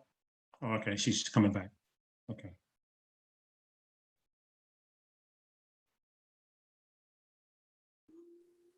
Hi, I was in room 4 by myself, so I just left. I know, Paradise. I cannot see the public, so I can't.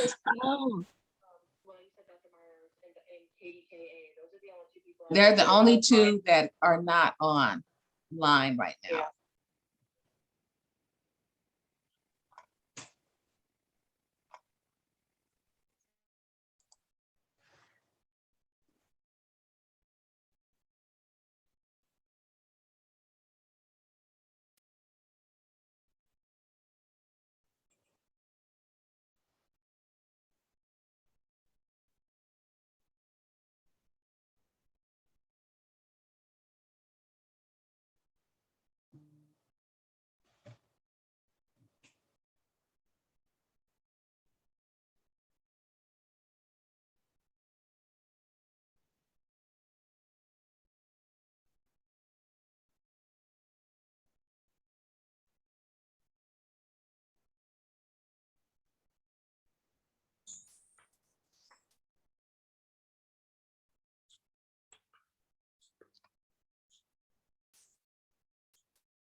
Is that pretty much everyone? I believe so. Okay, thank you everyone for making it back from our second breakout room discussion topic. Now we will go on to our second poll survey. And you should see the question coming up on your screen.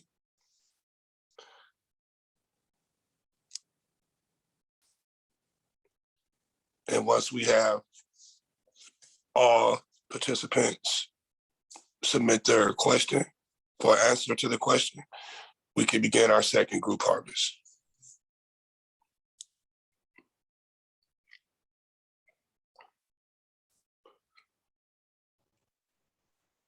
Just a few more seconds, Scott, and we should be complete.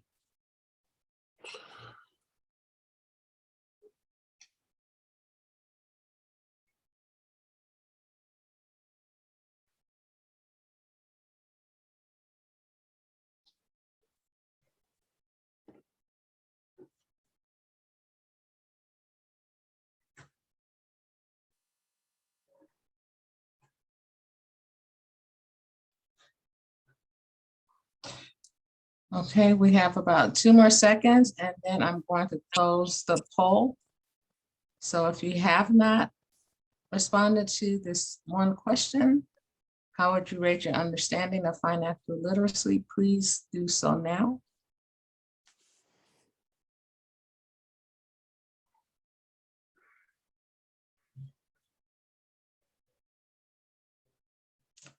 Okay, I am going to end the poll and I'll share the results.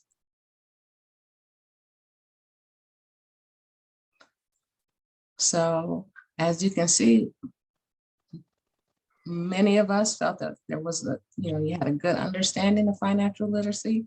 There were, it was 28% said they had a very good understanding, and then 1% didn't have a good understanding at all. So that is our results for this round.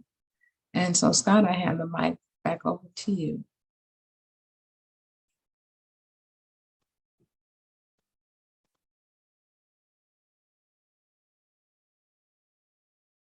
Sorry, I was speaking again on mute. Sorry about that. Thank you, Professor. So now we will head into our second group harvest, which is led by David. All right, thank you, Scott, and everybody else for your participation with us today.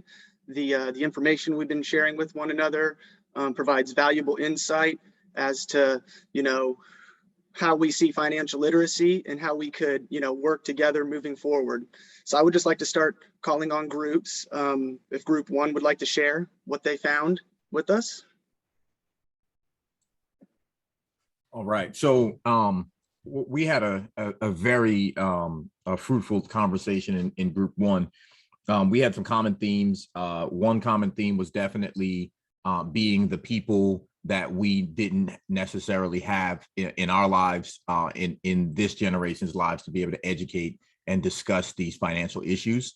Another issue was the validity of, non-materialistic things, right? Appreciating the things that don't cost money and not always having to have instant gratification. We talked about deferring gratification and slowing the process down so that you don't have to think that you have to have everything now, even though the media is telling you that you do, but also understanding that there's a large swath of people in this country that are consistently living in survival mode. And so because they're in survival mode, living day to day, living check to check, week to week, their priority is the basic necessities in order for them to survive. And that transition and how difficult the transition from survival mode to, what we're talking about and even thinking about having a conversation about financial literacy, sometimes that gap can be very, very challenging. And then just, further talking about, modeling the behavior for the youth, not telling the youth to save money and then telling them how we want to go get a Bugatti. So, it's very much so, modeling the behavior and being that role model that many of us did not have.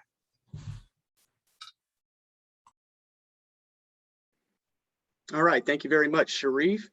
Would someone from group 2 like to share out, please? Yeah, I'd like to share for group 2 on the same theme that Sharif said, modeling behavior. Parents setting an example, school setting an example, teaching budgeting, and really stressing that first credit card or that first credit activity and how it affects every aspect of your life, and what communities can do to provide tools and free counseling. And the mindfulness to try to convey to young people and even adults, because one of our speakers said that, adults are still learning about financial literacy. It's a continuous process, but the mindfulness to pay as you go and to stop and consider and plan and be mindful that advertising is centered on teaching us impulsiveness. And the other awareness in financial literacy discussion is teaching or being aware of systemic racism in and around the barriers in communities around housing and education and predatory lending. So those are some of the tools around One member said saving 10% and sharing as part of that modeling that it came back to. Prioritizing basic needs versus wants, being aware of those two buckets. Thanks. All right, thank you for providing us with that insight, Thomas. Someone from group 3. Hi, everyone. So in group 3, there was some similarity as well as what's been already shared. We've talked about what it meant for everyone, and there was a consensus and an understanding that financial literacy can mean access to resources, and then a deeper understanding of what finances mean and how it can help the self and the community, which aligned a lot with later in the conversation of when we talked about how can we expand financial literacy for the youth or for the next generation. And there was conversation about how we can teach the next generation on how to put something aside for themselves, or through possibly their affiliations with either the religious organization and how to, this is what you earned, and a small portion of your earnings go back to the community. And we talked a lot about how financial literacy is generational learning. You either learn directly from your parents through observation or being taught from them. And there was comments on how one generation can struggle and then the next generation doesn't want to have and experience those same struggles. So it's a fine line of how to be able to give everything and provide everything, but still be able to teach financial literacy. So there was conversation of maybe through education is a way to solve that, giving parents tools on how to teach financial literacy. Maybe there's also a responsibility of higher institutions, financial institutions, to be able to teach the youth of financial literacy before ever opening up a credit account or a credit card, because there was a strong comment that was shared that it's very easy. There's a high likelihood of somebody going into debt or ruining their credit score before they can even legally take a drink.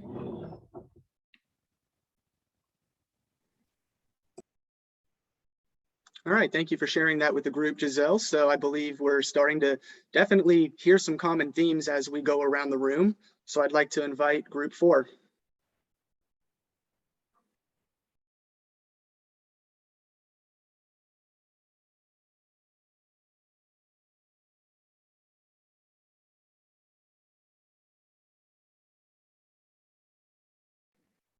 Can somebody from David, group I don't 4 think please we share? had it for. Oh, We okay. didn't have a group 4, David. No group 4? All right, well then we'll go to group 5.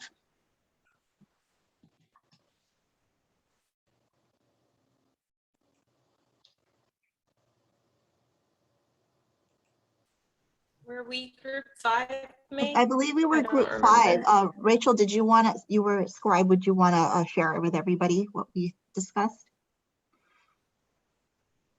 You're on mute, Rachel. Oh, I'm sorry. Nakia, she took the initiative to be the scribe. So Okay. she'll be sharing. Thank you. Thanks, Rachel.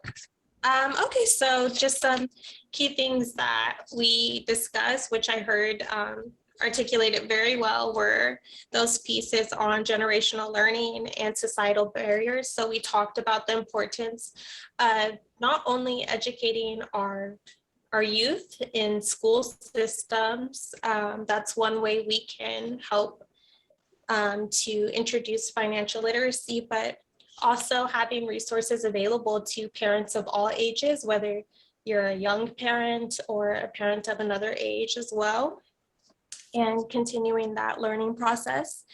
And we also talked about, just going back to that one piece of societal barriers, just being very authentic in our communication with one another, as you know, males, females, parents or not, because like was stated in the last group harvest, sometimes we can do everything by the book, but it just depends on what we're going into. You might not always see the same sort of, I guess, what would you call it? Results that your peers may. So just being authentic about that.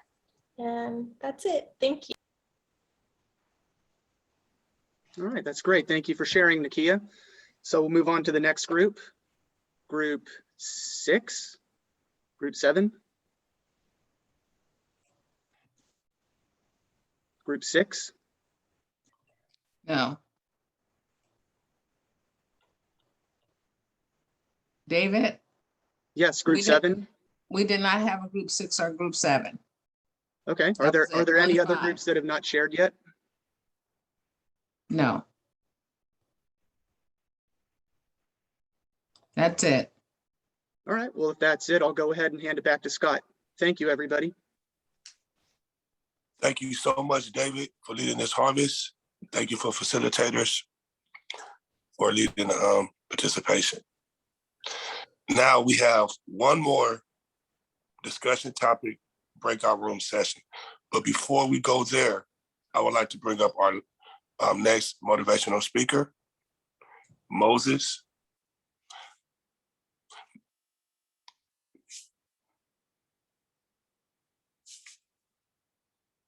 Moses, are you there?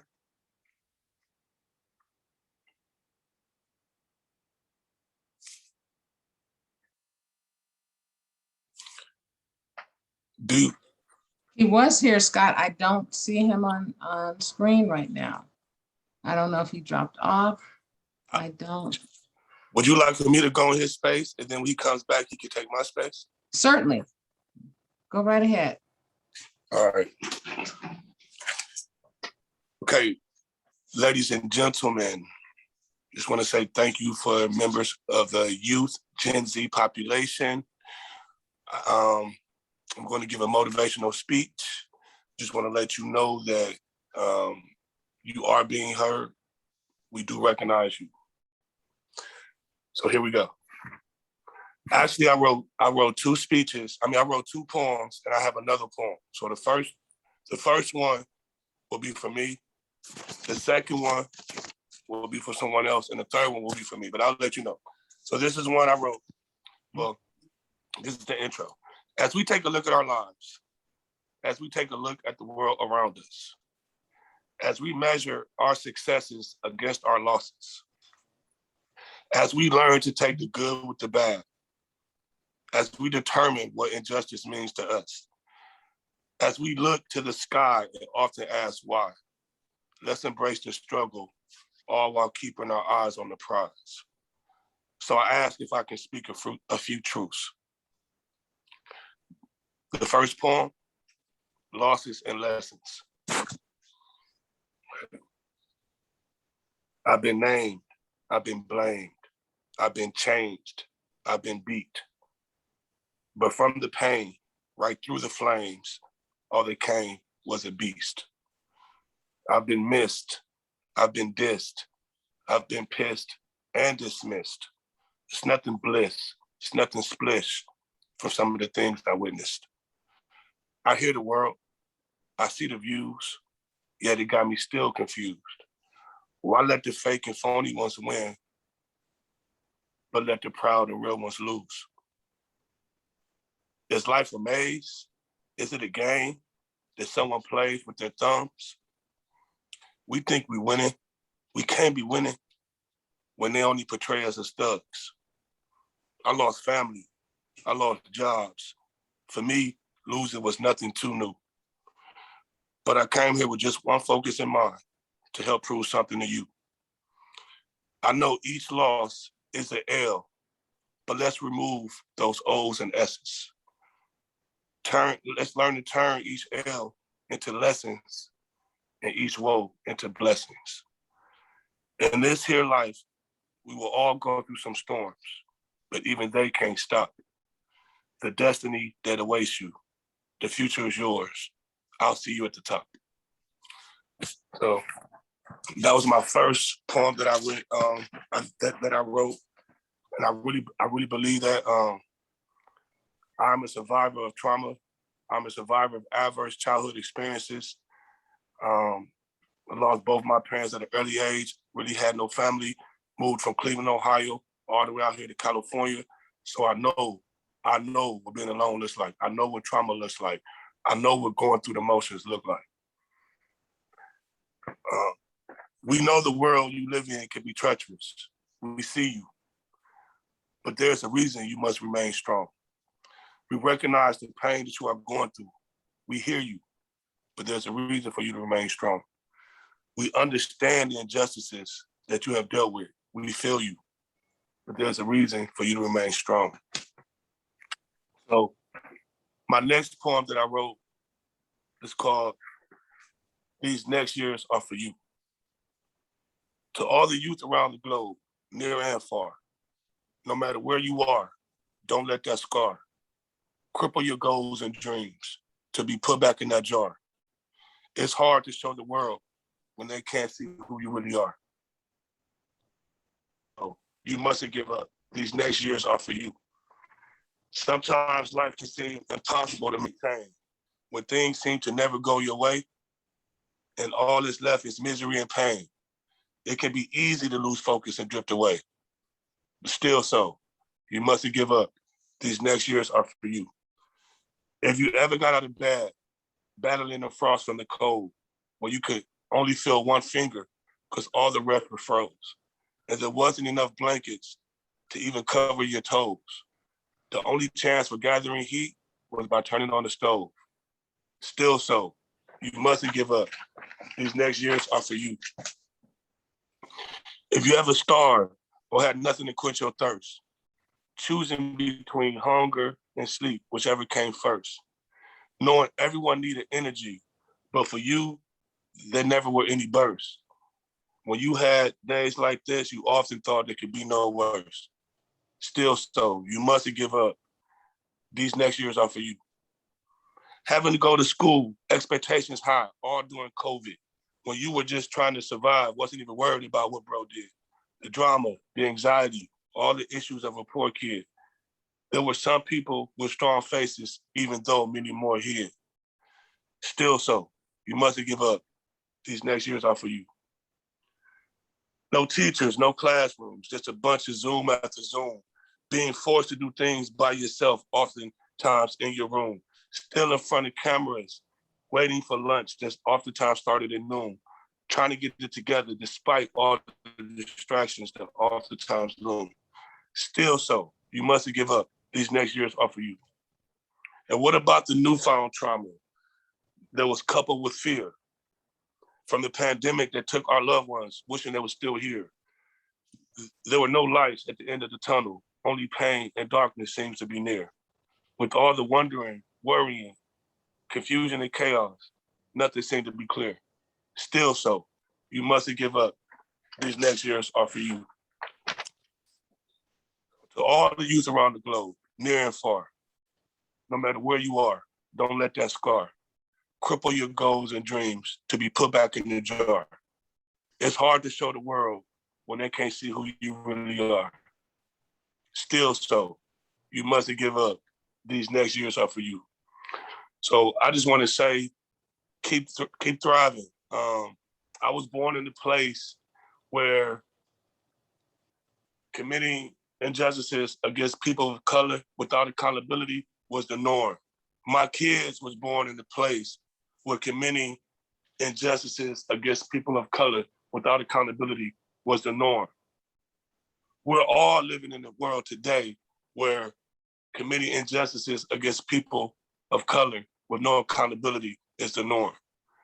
But we have a team right here, right now, today, that's dedicated to making sure that we don't have to die in the world where injustices against people of color are committed with no accountability, okay?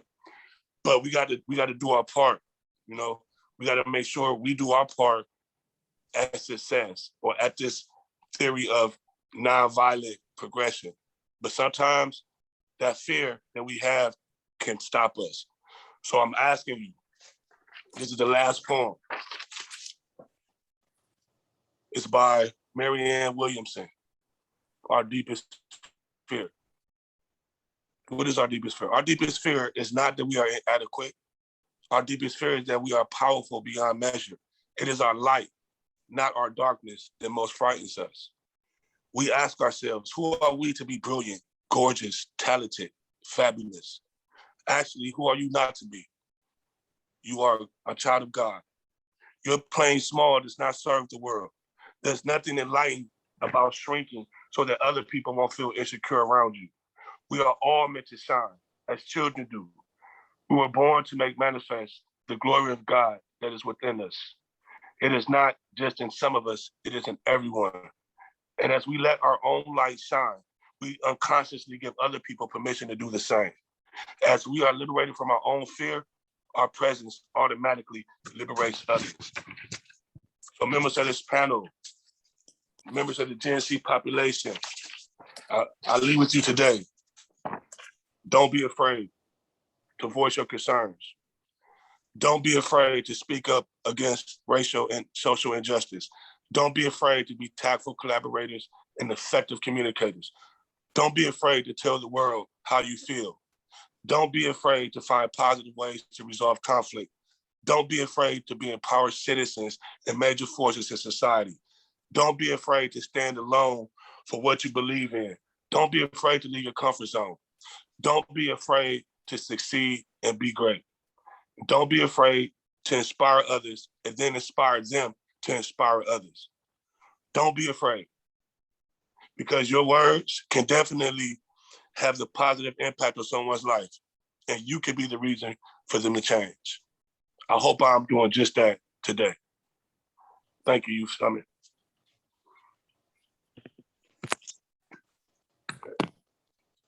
So, I appreciate that. Thank you, thank you, thank you, thank you, thank you.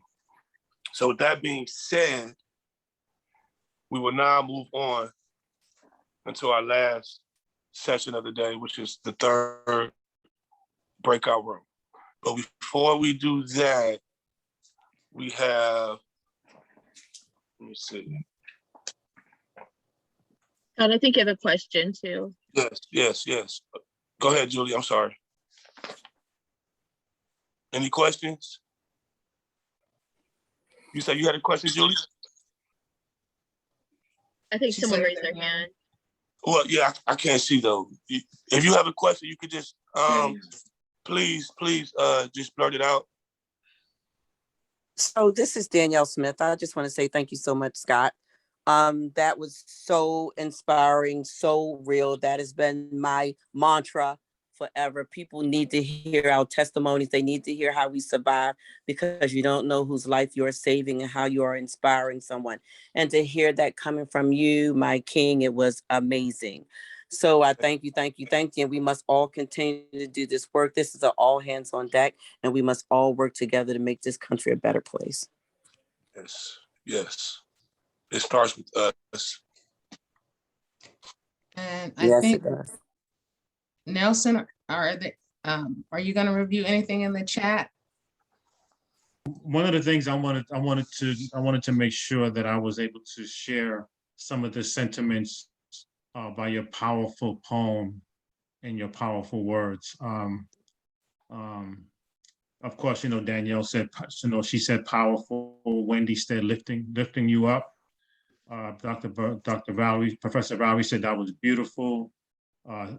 Danielle again said, thank you for sharing what I have heard from a host of individuals from a range of ages and professions. Nikita said that was very beautiful.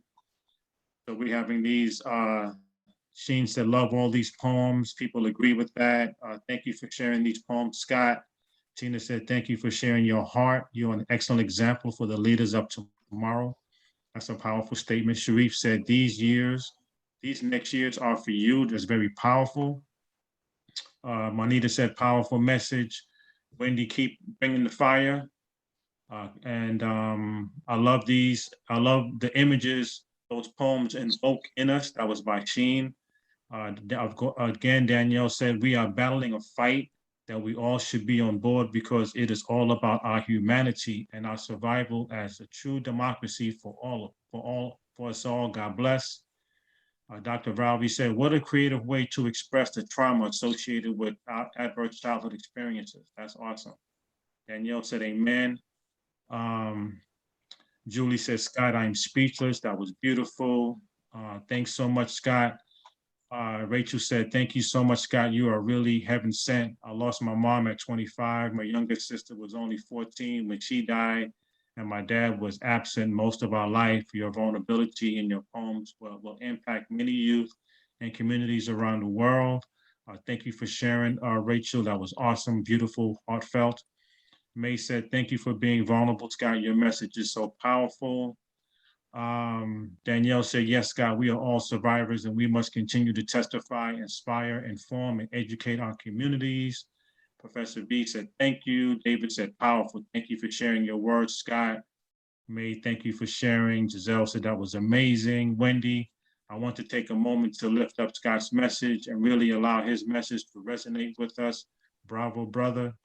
Nakia said, wow, thanks for sharing, Rachel. We're so grateful for you. And I agree, it's important that we share these things. Donna Brown said, right on time, thank you. So these are some of the comments and some of the emotions that you invoked by your powerful words and the poems that you have shared with us, Scott. I personally want to say thank you.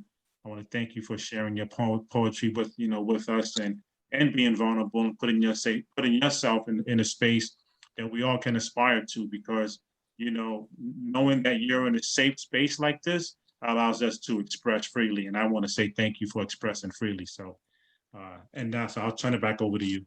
Thank you. Yes, thank you all so much. I really wanted to deliver something that came from the heart and that related to everyone here, and to inspire our youth, to let them know that let's use our conflicts, let's use our issues, let's use our traumas, not as means to bring us down, but let's use it as fuel to make us strong, to make us powerful. Because sometimes we got to fight for what we want, because what we want can't fight for us.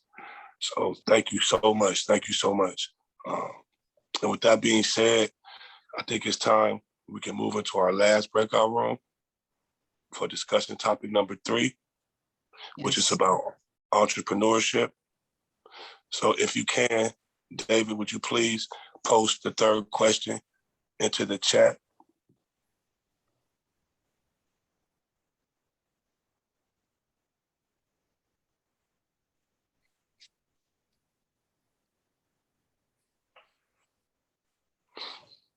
And then once that question is in the chat, we will all be dispersing to our last breakout room. And then we'll come back for the post-survey question. And we'll have our last group harvest. Thank you, David. So Okay. Go ahead, Scott. Okay, so the last discussion topic is in the chat box. What does entrepreneurship mean to you? And we'll wait for Professor to send us all into breakout rooms. Okay, so we're staying in the same breakout rooms. I'm just going to open up the rooms. Please accept everyone except for Nelson, Tina, Scott, and Julie.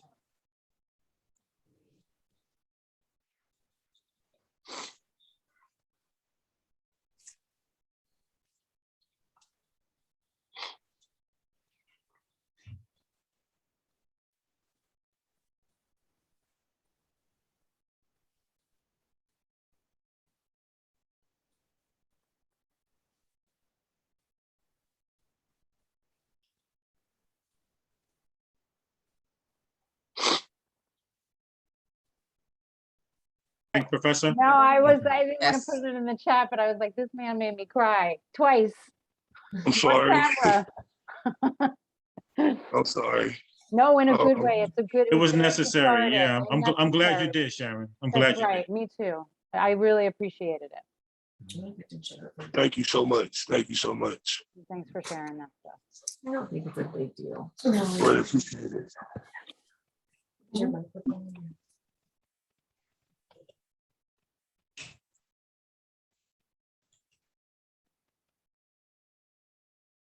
Okay.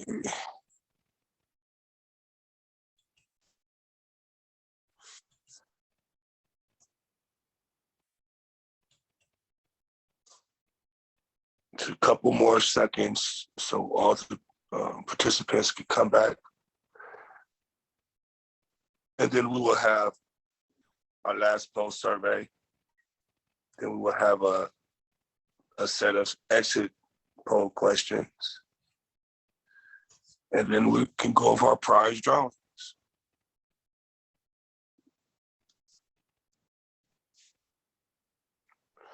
I think that's pretty much everyone. Right, Professor? Yes. Okay. So thank you all so much for participating in all 3 of our discussion topic breakout room sessions.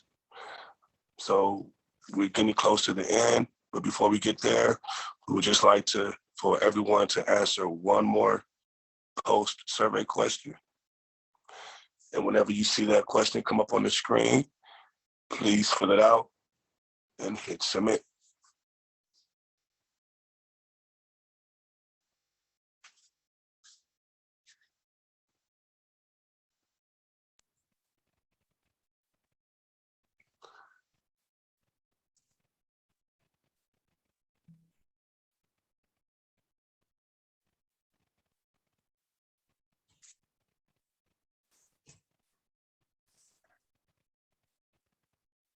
Okay, I'm gonna give you about 3 more seconds and then I'll end the poll. So please, if you haven't, complete the poll and then we'll share the results.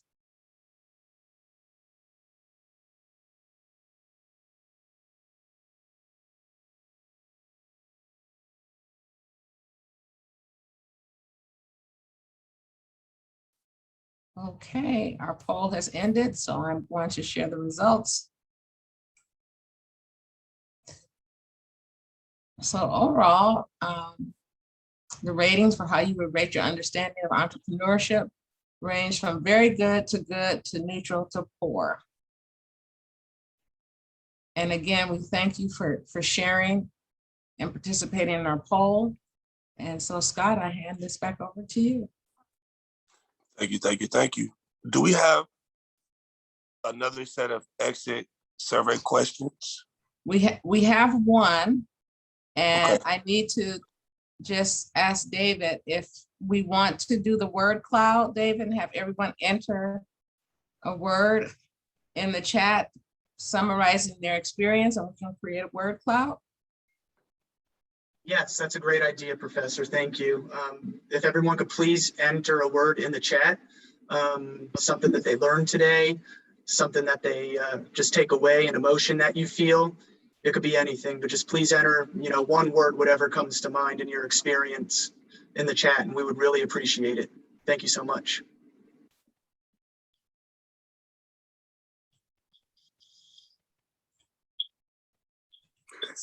I want to pick the same word. That's good.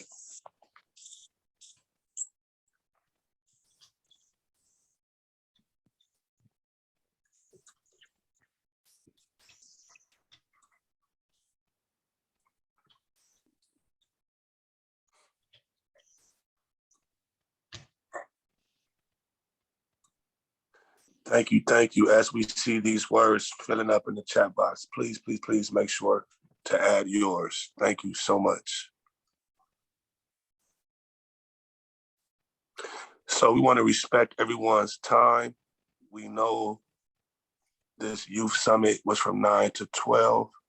And as we get to the closing of this session, we would just like to say thank you for everyone who came to participate in the dialogue.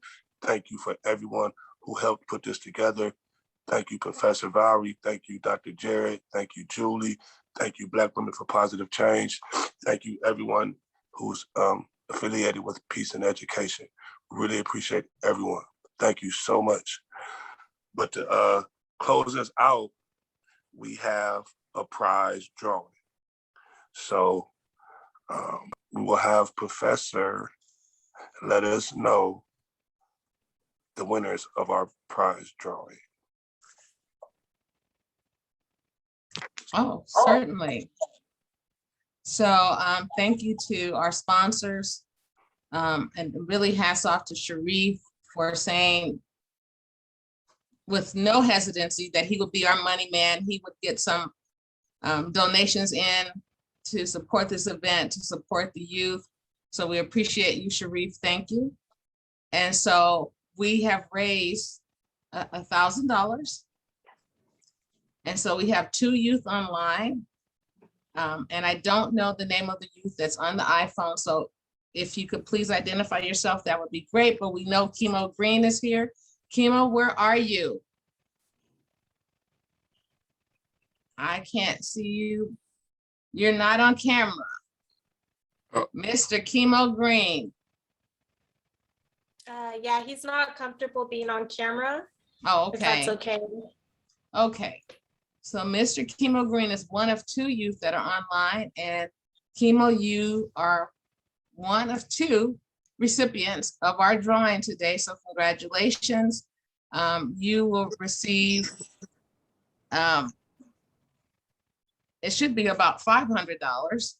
It will take about 7 days for Black Women for Positive Change to forward you that prize. I don't know if you want it forwarded, if you use Cash App or some type of app for payment, PayPal. Please put that in the chat so we'll know how to disperse the funds to you. And I don't know who's on the iPhone. I can't identify them by name. I just see iPhone, but I understand it's also a youth. So if you could please state your name, if you can hear me, so that we can formally present you with your award. But does anybody know? All I see is iPhone, so I don't know the name. I would like to recognize them by name, but I don't have a name. So what we'll do is we'll just hold those funds, and hopefully we can. Professor, in the chat, it says the person's name is Moses. Am I looking at it right, Cindy? Oh, Moses. Is Yeah, this? he was in our first small group, and he was iPhone, and then he came on for a minute, but because he's in transit, he wasn't coming on because. So is this our speaker, Moses Giles? I don't know for sure. I'm asking if that's who. Yeah, it's actually a question. Is that Moses? So that's. Okay. Oh, I don't know. It sounds like that's who it was, because the gentleman that we were looking at was driving. Yeah, that and was on an Moses. iPhone. That was Moses? Yeah, that's one of my mentees. He was actually one of my Perry gents in the mentoring program that I have over at Perry High School. Oh, okay. So we can work through Mr. Dupree his full to get name you. so we can recognize him. Pardon me? His full name? Renata, that's Moses Giles. I Oh. reached out to him to participate in this session, so I do have his contact information. Okay, so Moses Giles is the other recipient. So we thank both of you. Wish you the best. Take some good advice from Joel. Use your funds wisely. Earn, learn, and what was it? Earn, think, and learn. And we will close out with our last poll. And I have a typo in there. Well, I can't adjust it now, but it's a typo. So I'll launch it anyway. And this is really for the youth. And since we have 2 on, the question is, are you interested in participating and collaborating in future projects?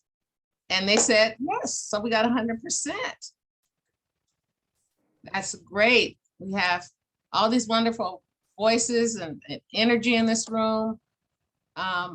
We would love to collaborate with any of you. That's part of what our mission is, to be vehicles to create safe spaces for conversations. And not all conversation centers around conflict. It can be around policy change. It can be around process change. It can be just a place, a safe space for conversation and healing. So I really do thank you. I'm going to hand this back over to Scott. And my heart is full. So thank you all so very much. Thank you, Phil. Yes. Yes, thank you, everyone. for coming out today. Thank you everyone for participating. We really appreciated you. We're going to take all of this information and data, and we're going to put it to good use. We're going to provide resources, so you will be hearing from us soon. And with that being said, if there are no more further questions, thank you so much and have a wonderful weekend. Thank you all. Thank you for having us. Thank you all. Adios. Have a Thanks, great everyone. one. Take care, guys. Take care. Take care, everybody. Okay, bye-bye. And facilitators, I'm gonna send you a link, a second link for us to meet, okay? Okay. See you then. Okay. All righty. Thank you all. Thank you, Dion and Diane, and everyone else. Are you gonna send us a link on here? No, I'm gonna send it in the chat. Okay. Okay, I just want to make sure I can save the Did you chat. say in the everything. chat? Oh, okay. In our email? In our, no, in our text chat on our phones. On a text. Oh, okay. I was like opening the chat. Where is it? Yeah, me too. Okay. Okay. All See right. you Thank soon. you. Okay, Dr. Myers, we're logging off, so I will check with you later. Have a good day.